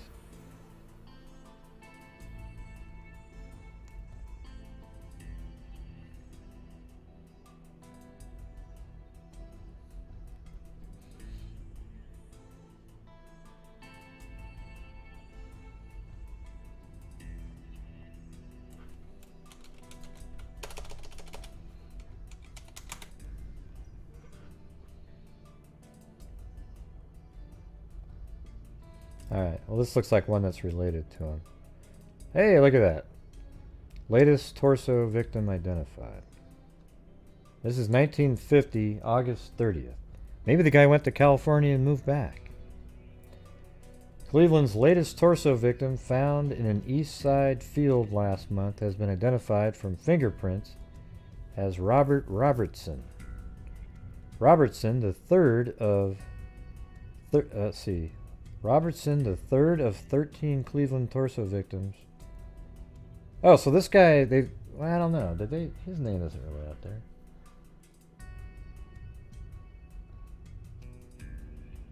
Was found at a business. No, that's not. This isn't. This is really weird. I'm trying to figure out what this even means here. Because on July 22nd, 1950, the body of 41-year-old Robert Robertson was found at a business at 2138 Davenport Avenue. But this article, amazingly, says, Robertson, the third of the 13 torso victims positively identified since 1935, was a former... Police said Robertson had a long record of intoxication, and at the time of his last arrest in December was sent to Warrensville. That's almost like a completely different Robert Robertson associated with the torso killings. That doesn't even make any sense.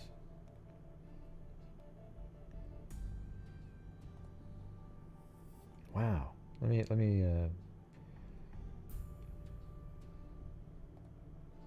what are they saying here?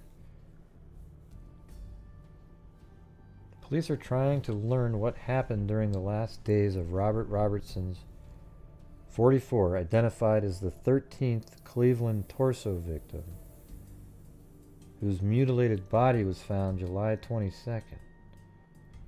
Oh, so maybe they thought there was 12th, and now this is the 13. Yeah, because some people only had it at 12. They didn't count Lady of the Lake. So his body was found July 22nd. Homicide detectives have pieced together many details of Robert Robertson's life until June 12th. And it's weird, too, because it's a lot of them are same time of year for most of them.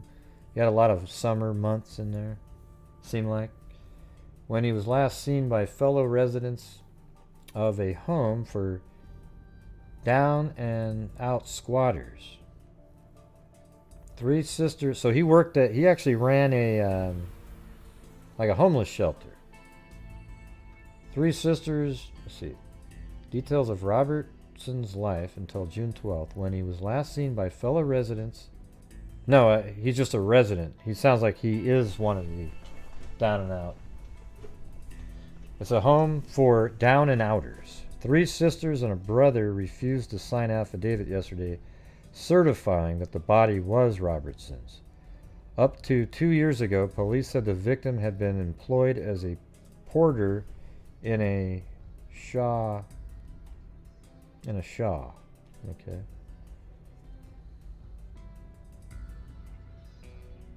There, let's try this. So he was just identified. So that means in July there'd be a torso found, right?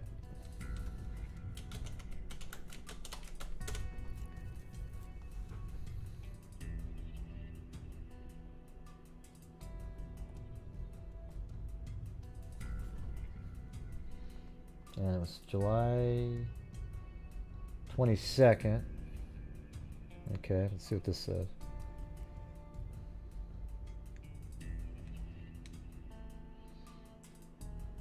Samuel Gerber said today he will try to reconstruct the head of the recent torso murder victim in clay.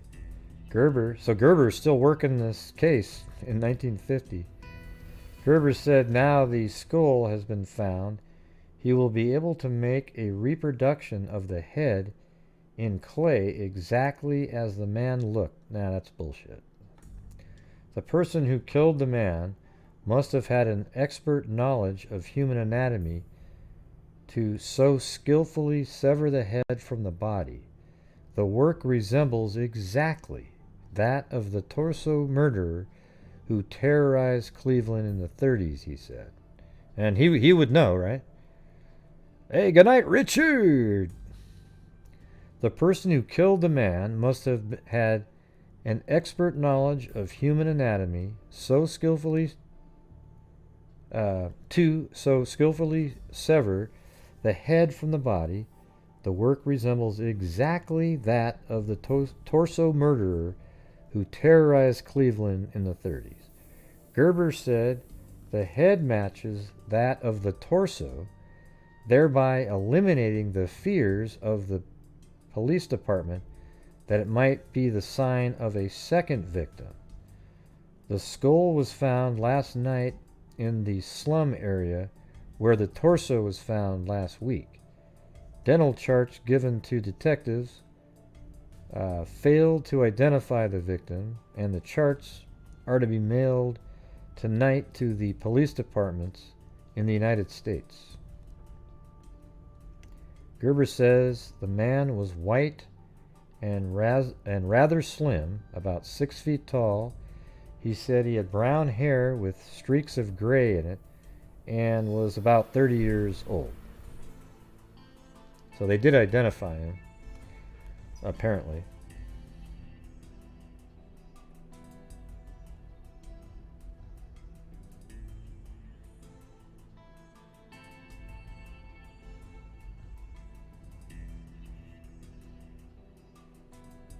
Look at this crate. This is like right around the same time. This is in Virginia. Police said today a 42-year-old Henrico County, Washington woman and domestic servant has admitted she killed a neighbor with an axe and then chopped off his arms and legs to hide the body. Hey, what did we just do that poem about? Okay? This is it right here. Except, you know, she admitted actually killing the person. But that was what the poem was about. Mamie Granum was charged with murder late last night, shortly after police found the torso of Matt Farr, 40-year-old man, buried in an outbuilding behind the woman's house. Awesome.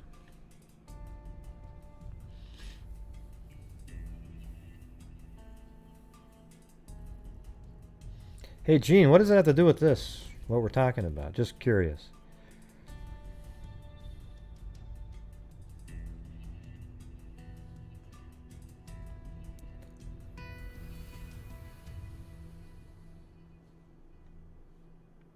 Let's see.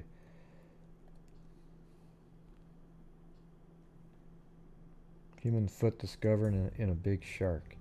Jesus. A lot of strange things come up when you put the word torso found.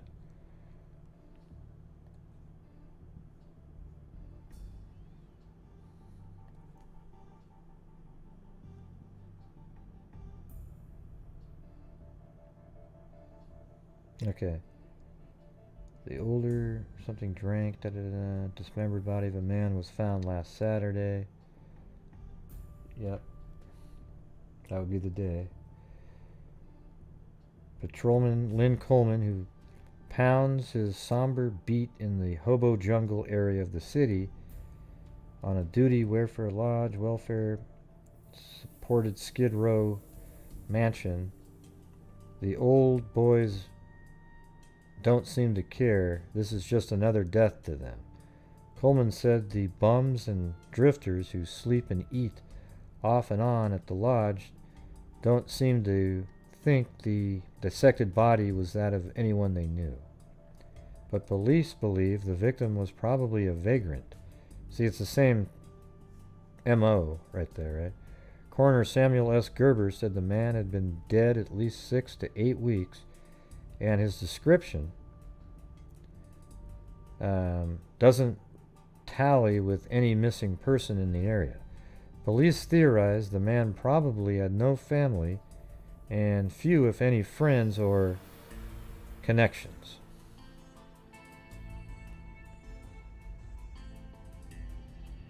Situated just a few blocks south of the lakefront along the Pennsylvania Railroad warehouse storage and junk yards, it's got so tiny for my eyes. Can you guys even see that? maybe I'll hit this button here. There we go.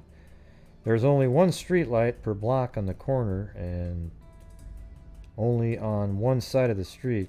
The lot where the body was found is on the other side. After dark, a man foolish enough to walk along alone that side of the street would be instinctively quicken his step.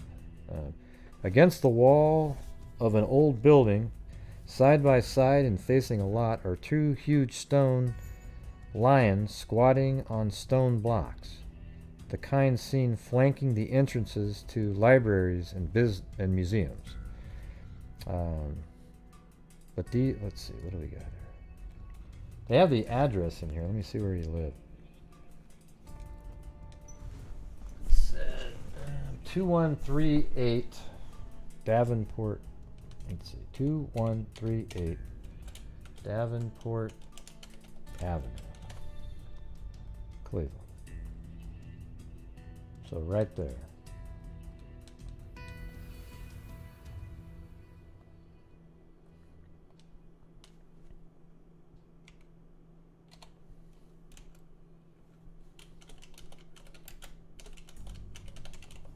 Robert Robertson.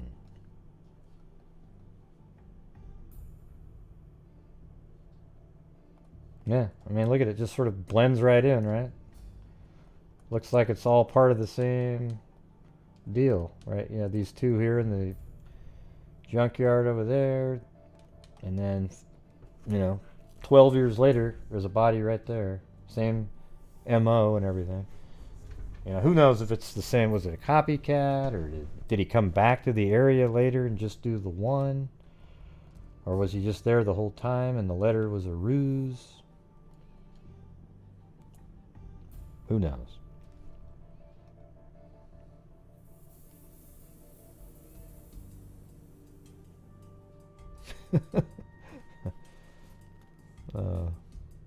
All right, now let me try to read what you guys were talking about up there. Let's see if I can do it.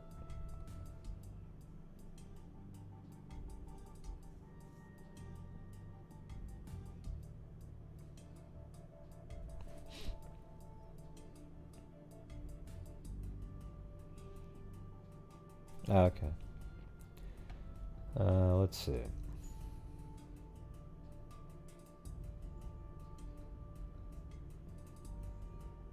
Any sage. Like, what does any sage mean?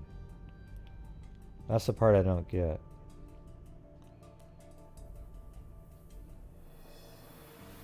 Like, what is that even referring to? Any sage. Kelly's in the tree.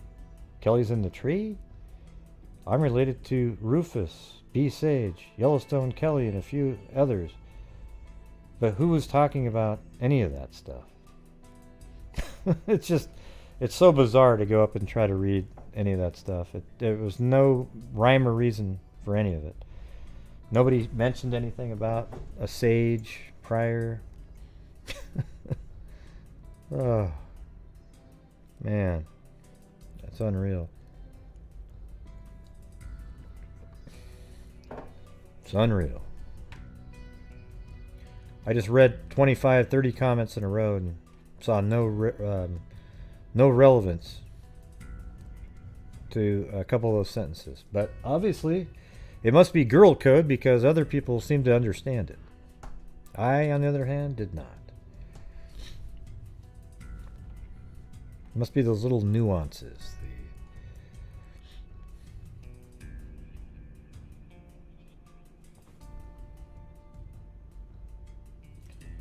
Well, this article says in 1939, a torso killer claimed to have killed a victim in Los Angeles. It said an investigation uncovered animal bones, but, you don't know if you actually looked and found exactly what he was looking for, right? And it was also 1938, not 1939. That might have been when the investigation was.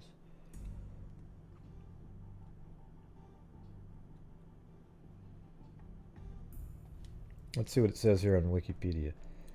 On August 24th, 1939, a Cleveland resident named Frank Dolezal, 52, was arrested as a suspect in Florence Polilio's murder. He later died in suspicious circumstances in the Cuyahoga County Jail. Most investigators consider the last canonical murder to have been 1938. One suspected individual was Dr. Francis E. Sweeney. Born May 5th, 1894, Sweeney was a veteran of World War I who was part of a medical unit that conducted amputations in the field. Sweeney was later personally interviewed by Eliot Ness, who oversaw the official investigation into the killings in his capacity as Cleveland's safety director. During this interrogation, Sweeney is said to have failed to pass 2 very early polygraph machine tests. Both tests were administered by polygraph expert Leonard Keeler, who told Ness he had his man. Ness apparently felt there was little chance of obtaining a successful prosecution of the doctor, especially as he was the first person of one of Ness's political opponents. Sweeney, who had hounded Ness publicly about his failure to catch the killer. After Sweeney committed himself, there were no more leads or connections that police could assign to him as a possible suspect. From his hospital confinement, Sweeney sent threatening postcards and harassed Ness and his family into the 50s. He died in a veterans hospital in Dayton on July 9, 1964. In 1997, another theory postulated that there may have been no single butcher of Kingsbury Run because the murders could have been committed by different people. Okay. This was based on the assumption that the autopsy results were inconclusive. First, Cuyahoga County Coroner Arthur J. Pierce may have been inconsistent in his analysis to whether he cut on the bodies were experts or slapdash. Second, his successor Samuel Gerber, who began to enjoy press attention from his involvement in such cases as the Sam Shepard murder trial, garnered a reputation of sensational theories. Therefore, the only thing known for certain was that all the murder victims were dismembered. Yeah, I mean, they just seem like they're related. Okay. They're all in the same area. Unless you want to sort of think that they're all copycats. Copycatting on top of copycatting. Right?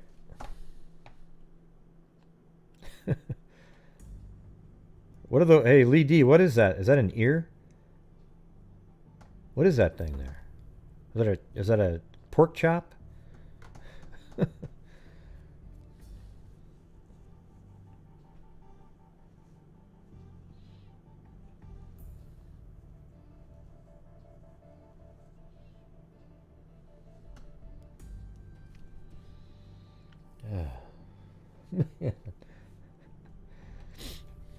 So, what else, everybody? What else you guys got?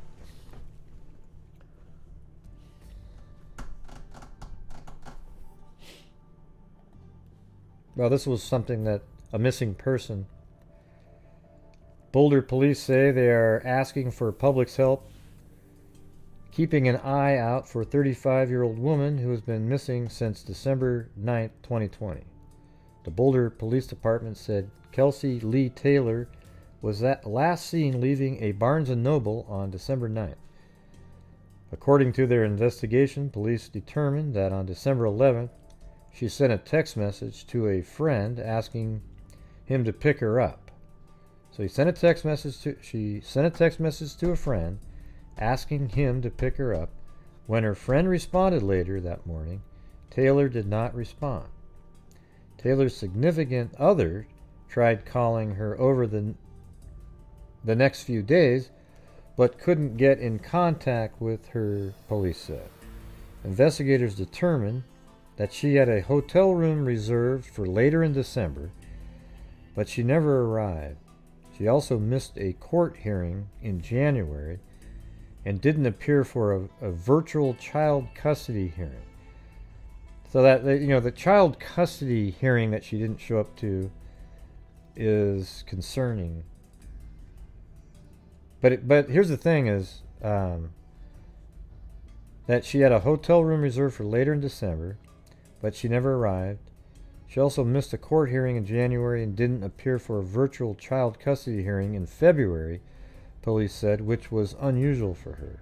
Police said she doesn't have a permanent resident. So why are you in a child custody hearing if you don't even have a permanent resident? See, I mean, some of this you think, wow, maybe her spouse did something, but it could also be her. She took off and did something to herself. Oh, come on, Zozo. Yeah, I mean, I'm sure after you've had a few drinks, Yeah.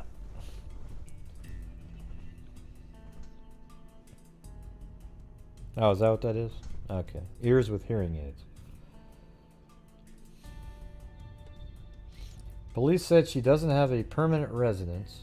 She also doesn't have financial means, phone or a car. She may be in need of medical attention. See, I don't see a motive on the husband's side after hearing this information, because she has almost no chance of winning, right? She doesn't have a permanent residence. She has no income. Why would the courts give her the children? It seems like it'd be a no-brainer in there. Well, I mean, unless he's in the same situation, right? Taylor is 5'4", about 120 pounds, and has blonde hair and blue eyes. As of Friday morning, all investigatory leads have been exhausted. Anybody with information on her whereabouts should call Boulder Detective Ashley Flynn at 303-441-1850. Now, it's a little bit weird. You know, remember that story we covered in Oregon where the girl was supposed to be at a hotel, but she never went to the hotel, and then they found her Jeep up in the mountains? Kind of has a feel like that. But she didn't have a car. She sent a text message to a friend asking him to pick her up. When her friend responded later that morning, she didn't respond. So she went to Barnes & Noble to get like a book, probably, right? And then she got a hotel room for herself. But she never showed up to the hotel room. And then she missed. That's a weird one. It's got a lot of weird facts in it.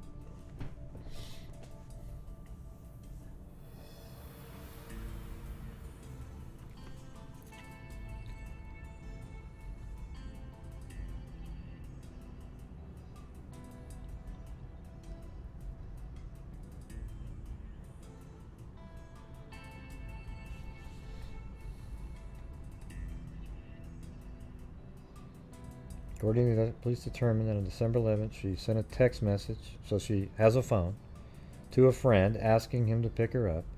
When her friend responded later that morning, Taylor did not respond.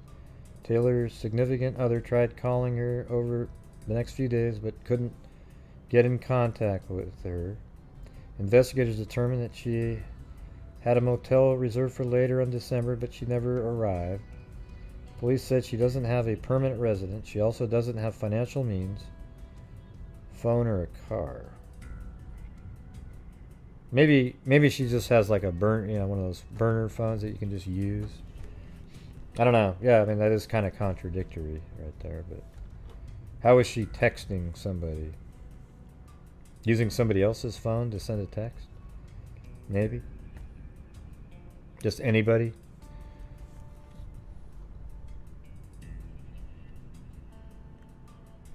So what, Gene?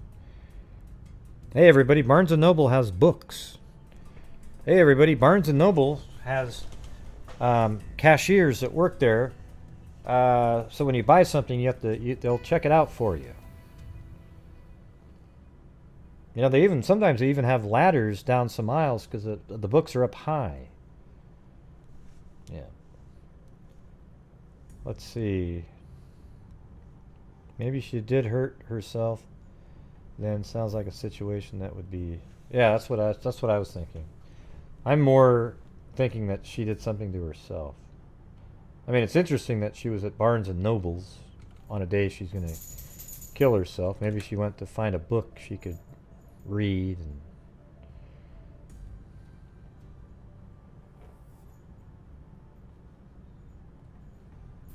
Yeah.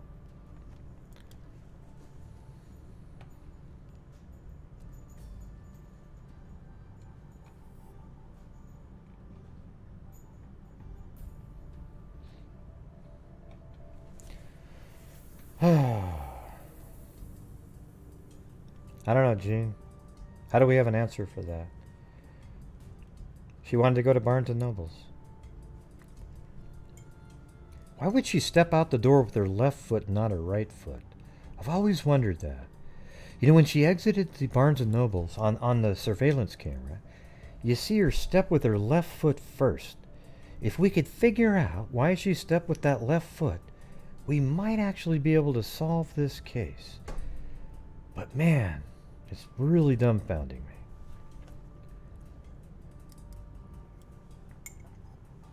Yeah. I don't know.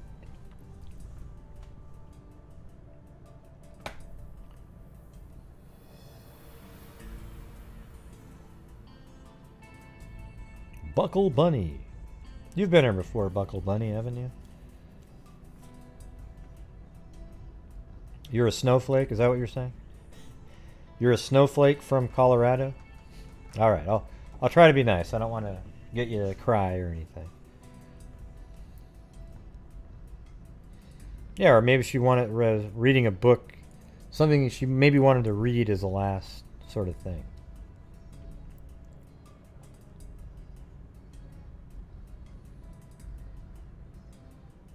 Why would she go to Barnes & Noble and not a gas station? Why would she go to Barnes & Noble and not McDonald's or something? Yeah, exactly, the restaurant. Wow. Come on, Gene. See, that's one of those times where you're just typing in a thought that has no relevance whatsoever at all. But it's just like a... Yeah. Yeah.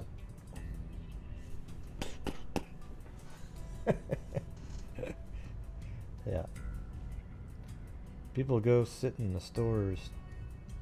Yeah. I don't know if they have CCTV footage. Don't know.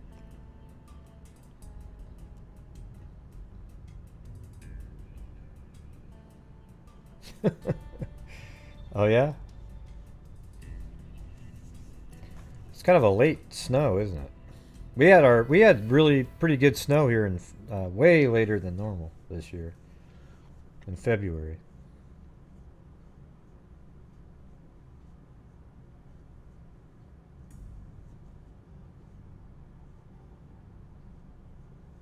No. What made you come up with that, the Hawk? Why not just ask, can you explain about your DNA fund? That's all you got to ask. Yes, I will. We're working with Colleen Fitzpatrick. She works for, at Identifinder. She's the founding, you should go back and watch the shows that I've done with her. She's the person who started forensic genetic genealogy and was one of the founders of the DNA Doe Project. And we have these various cases out there of Jane and John Does, and maybe even criminal cases of counties and municipalities that really can't afford to cover any of the costs, or they're just not doing it because it costs money, and they're not really that concerned about a John Doe from 1961, for example. So, and maybe they're concerned, but it's the money's keeping them from doing it. So that's our first case that we're doing. It's by the way, on Monday the parts, I don't know if it's just like a teeth or something like that, are being shipped to the lab on Monday, and they're going to be ground up in some way that it allows for DNA extraction. Then it's going to be sent somewhere else to sequence it, and we'll see if we get anything. If that doesn't work, then we'll probably have to do some kind of a exhumation. But right now we have $6,000 in there. And we're still doing the other charities. Once I get to about 15 in that fund this year, I'll probably start going back to mainly just doing the charities. Kind of balance it out a little bit. So there you go. I'm not sure where you came up with the Oregon idea, but,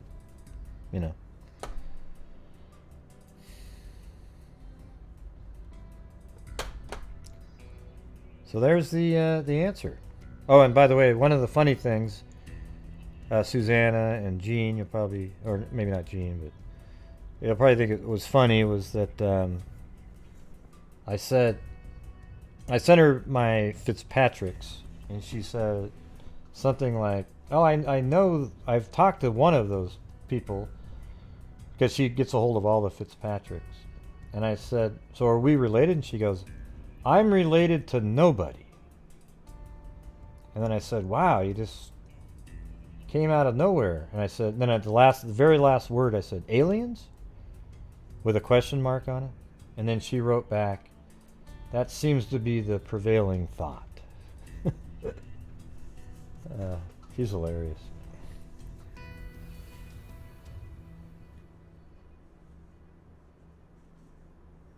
I don't know what that said, funny lady, but it sounded like something good.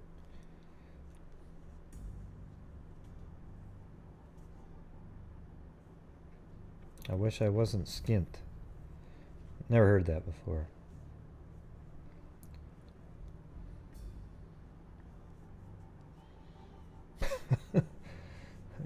I guess she's an alien, everybody. That's why she's so smart.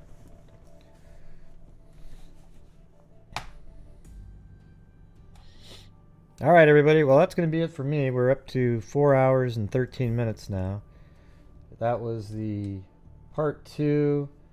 I think we went over all the different cases, brought up the interesting theories. Definitely interesting for sure. It's strange. I mean, I think they would have solved it if this was now. You know, there would have been some DNA left on something.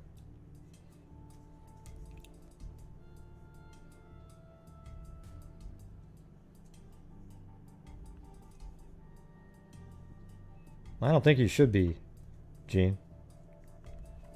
I think you said that because when I said that Colleen's smart, so she must be an alien. You took that to mean, hey, I bet I should be an alien too then. And I just, don't see it. Yep, just 4 hours. Yeah, it was a long one.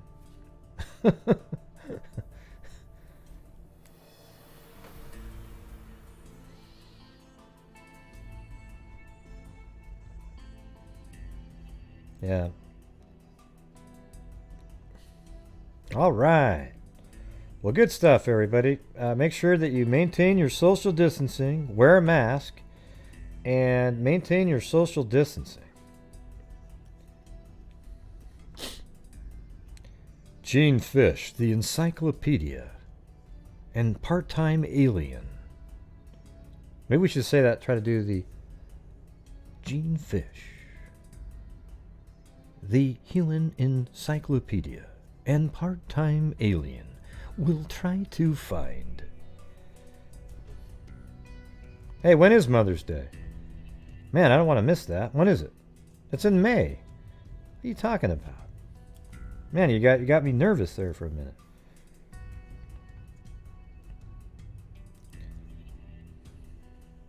Yeah, not even close, really. Yeah.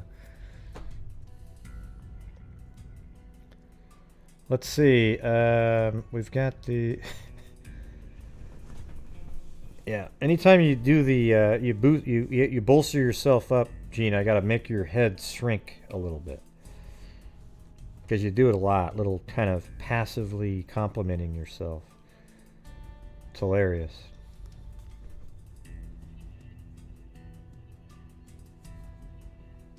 Aliens. So.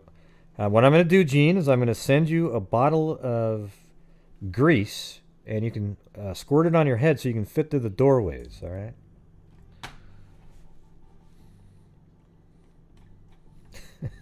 See? She's just like one of the sister at Thanksgiving, right? Just like Susanna Macula Pudrick.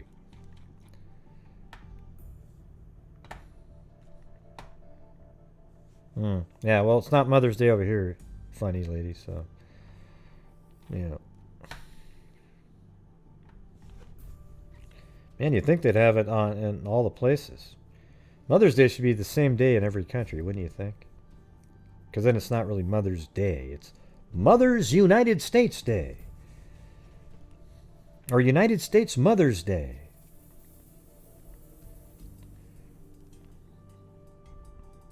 Hey, there shouldn't be an apostrophe there, Zozo.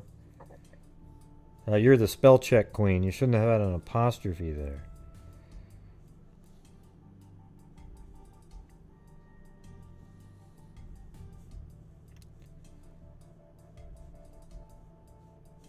Or maybe. I don't know. Are they talking about all Mother's Day, or is it a possessive Mother's Day? I don't even know now. Forget it.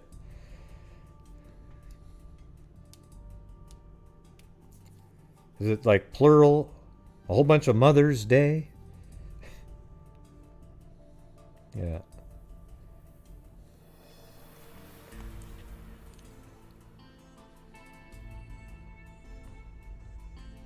Your family loves you, Susanna? All right. Good to hear. Good to hear.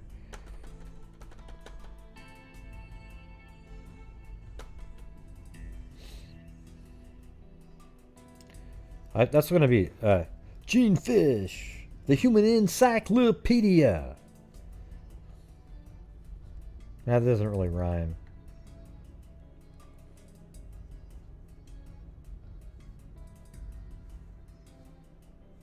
Mum, that doesn't make any sense, Gene. Yet again. We don't celebrate Thanksgiving, though.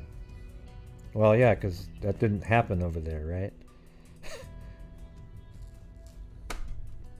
You didn't have a Christopher Columbus sailing the ocean blue and sitting around breaking bread with the indigenous people.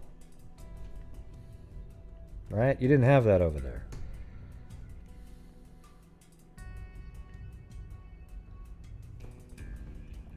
Yeah, Mother's Day, though, you'd think would be the same. Yeah. Yeah, no problem, Dan. Thanks for sending me the maps and... What was the other thing? I can't remember. Oh crap! That was the drink. I was looking for my Gatorade. Shoot.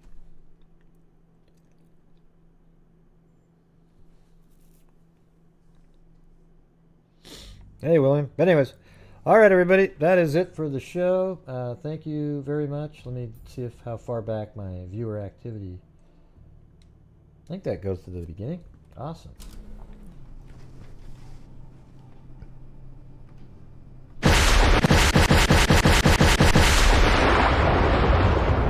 Thank you.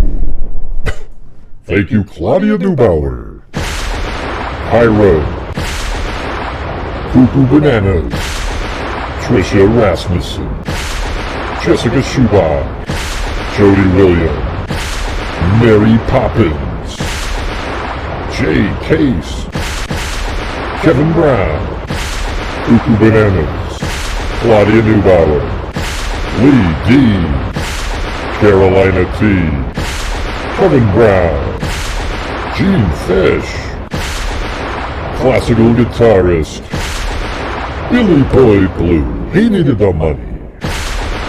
Billy Boy Blue, he also needed the money again. Trudy Richard,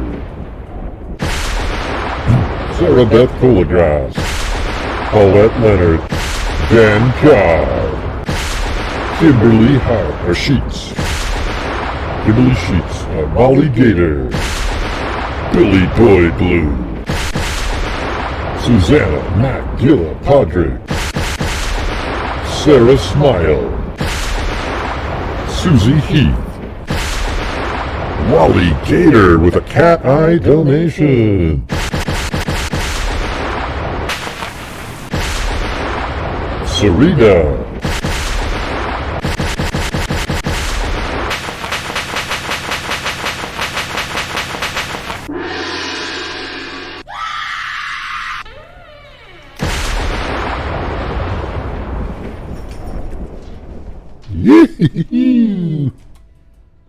All right, everybody. So again, make sure you maintain your social distancing, wear a mask, and wash your hands whenever possible. And for God's sakes, get that vaccine. All right. They might have some booster shots along the way for variants and whatnot. There's a few variants out there. There's one in the Philippines, kind of spreading out. Hopefully we can get some variants that aren't deadly. Wouldn't that be great? Get some variants that don't do a damn thing. I'll gladly take that variant. But it'd be great if we could just eradicate the entire thing. All right, so there you go, everybody. Thank you very much, everybody. You guys are so far behind. It's amazing. Like 30, 40 seconds. Not sure what's going on there. So we will see you guys tomorrow, as usual. And everybody have a great night. We will see you tomorrow. All right, everybody? So, as I always say, until next time, be safe out there. And a 2, and a 3, and a 4, and a... Yeah, I've been doing this true crime thing for quite a while now. And during this whole time, I have not seen one person that is a crime dissector, flag rejector. I'm a certified human lie detector. Gonna get ya on a stretcher if you try and play me like an old projector. Crime sector is my nectar. Professor Gray is gonna give another lecture. Crime collector, free connector, and I'm always gonna be a public protector. Fool deflector, interceptor, and I'm meaner than a spectre with a vector on his pector. With all respect, y'all, just remember I've a temper fucking check ya. I have no agenda, I'm no pretender, and I'll serve it to you straight without the blender. And in the end, I'm gonna send ya on a mission to reveal the true offender. Alright! Yeah, so I'll just get right back to work. Alright, everybody? Alright! Yeah, you said that already. And how come you always say, all right? I don't know, that's just what I say, gosh, John boy. Why would that make you upset? I just wanted to know why you always say, all right. I don't know, gee, now I'll never say it again. Wow, what a bunch of babies. I am not, it's just me. I wanted to be able to say, alright everybody, but now I can't say it anymore. Oh, wow. See what I have to deal with, everybody, on a daily basis? What do you mean? I have to deal with this crap all the time. Do you know what I'm talking about? Gosh, you're so mean, John boy. Well, say goodnight. I'm not going to. Goodbye, Gray. What about me? What about me? Oh, God, I want you to say goodnight to me. No, you're mean. Wow, looks like Mary Lou put the hammer down tonight. Wow, she put the hammer down. Unreal.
Be safe out there.